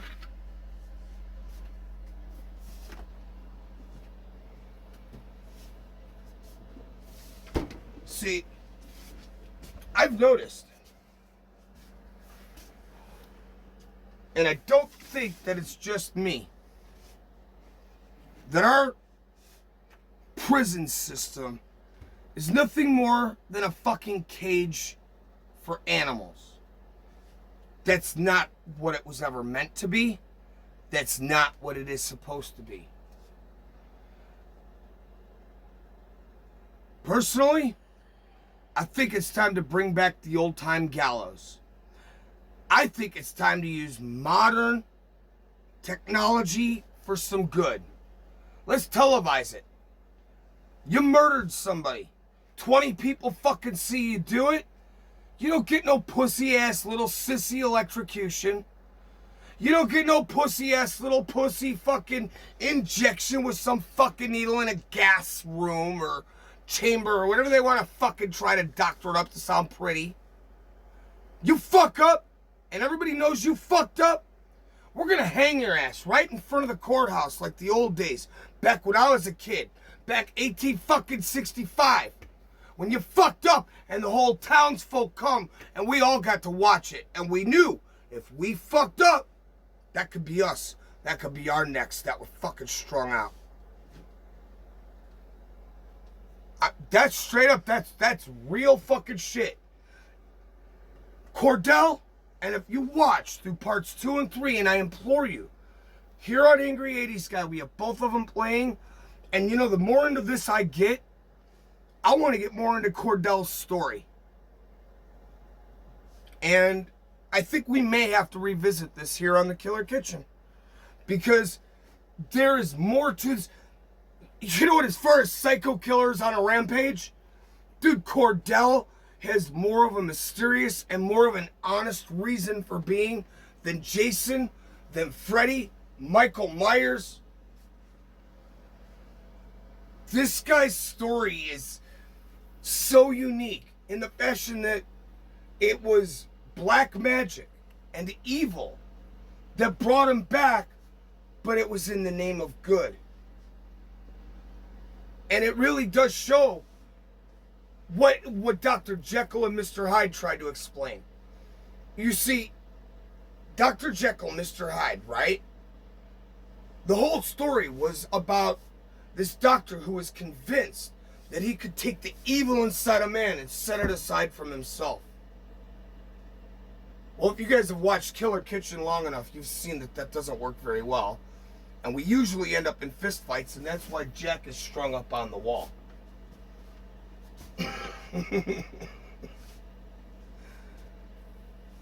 You know, you can't take the evil from the man. It's part of who they are. When you take part of the man away, there's nothing left. Look at Captain Kirk with the transporter malfunction in 1966. he came back,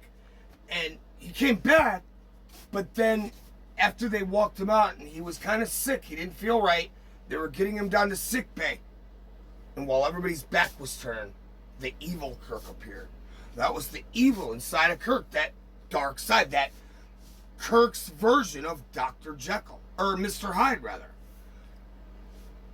So, like, you can't have good without bad. And when she tried to use dark magic to bring back this officer who had been wrongly fucked over by the state, by the highest levels, you guys, I implore you, watch part 2. As soon as we're done here tonight, go watch it. I promise you won't be sorry. You will thank me later, man. It's a fantastic movie, and it delves even more into the story. Now, Badge of Silence. Maniac Cop 3, Badge of Silence, 1993. Excellent film.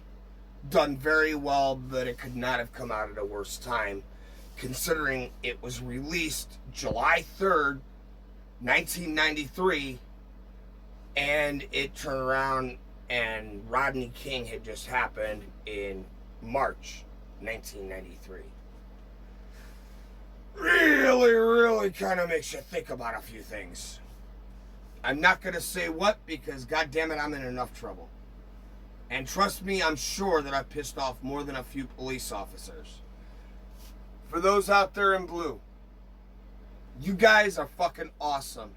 And the good ones, you have nothing but my respect. I'll never quarrel with you. If I fuck up, I'll admit that I fucked up. Hell, I'll even offer to drive. Where are we going? For you guys out there just wanting to fuck me because you don't like me, that's fucked up. Don't blame me because some punk that looked like me beat you up in high school. That's some fucked up fucking bully shit. That shit don't go in my book. I'll be cool. Yes sir, no sir. Yes ma'am, no ma'am. And don't give me your pronoun shit neither, because I don't give a fuck about your goddamn pronoun. If I see a girl, I call out a girl. Ma'am. If I see a man, I call out a man. Sir. Fuck your pronouns. Fuck your feelings. Nowhere in the Constitution are you guaranteed to have your feelings be fucking secure and safe in some little box. You know what? And what about my feelings? I have nothing but respect. I support the blue, but I don't support the pricks, and I don't support the fucking pigs in blue. Matter of fact, you know what, our next episode, I'm going to introduce you guys to something that I'd like to call steamed hams. This is Killer Kitchen, and if you'll draw your attention this way, I'll show you just how to finish off what we started. See, now they started out as donuts, and they got a little fluffy, and then they got a little hard. So they started kind of feeling more like cookies. This is how we do that.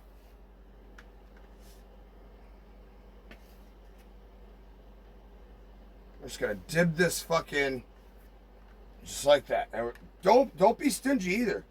Douse that shit. After all, if you look at them, we might have cut out certain shapes, whatever the fuck. We didn't cut shit. You know what we did? We made fucking body parts. So let's make them look like body parts. Look at that. That's just dead skin. Fucking morbidity. Oh yeah, get it in there. Get it in there. Yeah. Just like that. Get that shit in there. Cake the fucking shit. Fuck that. I was gonna drizzle it. You don't want to drizzle that shit. Cake that shit in there.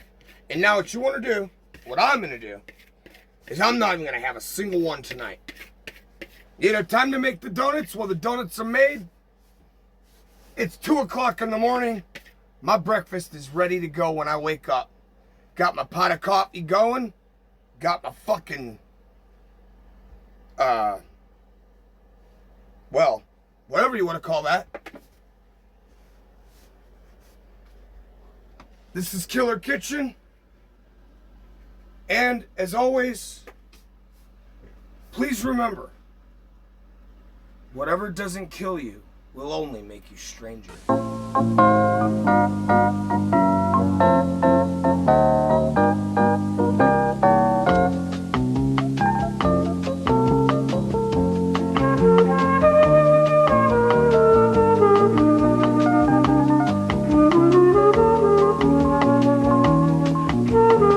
The NBC television schedule is brought to you as special recorded for rebroadcast in this time zone on KNBC Channel 4.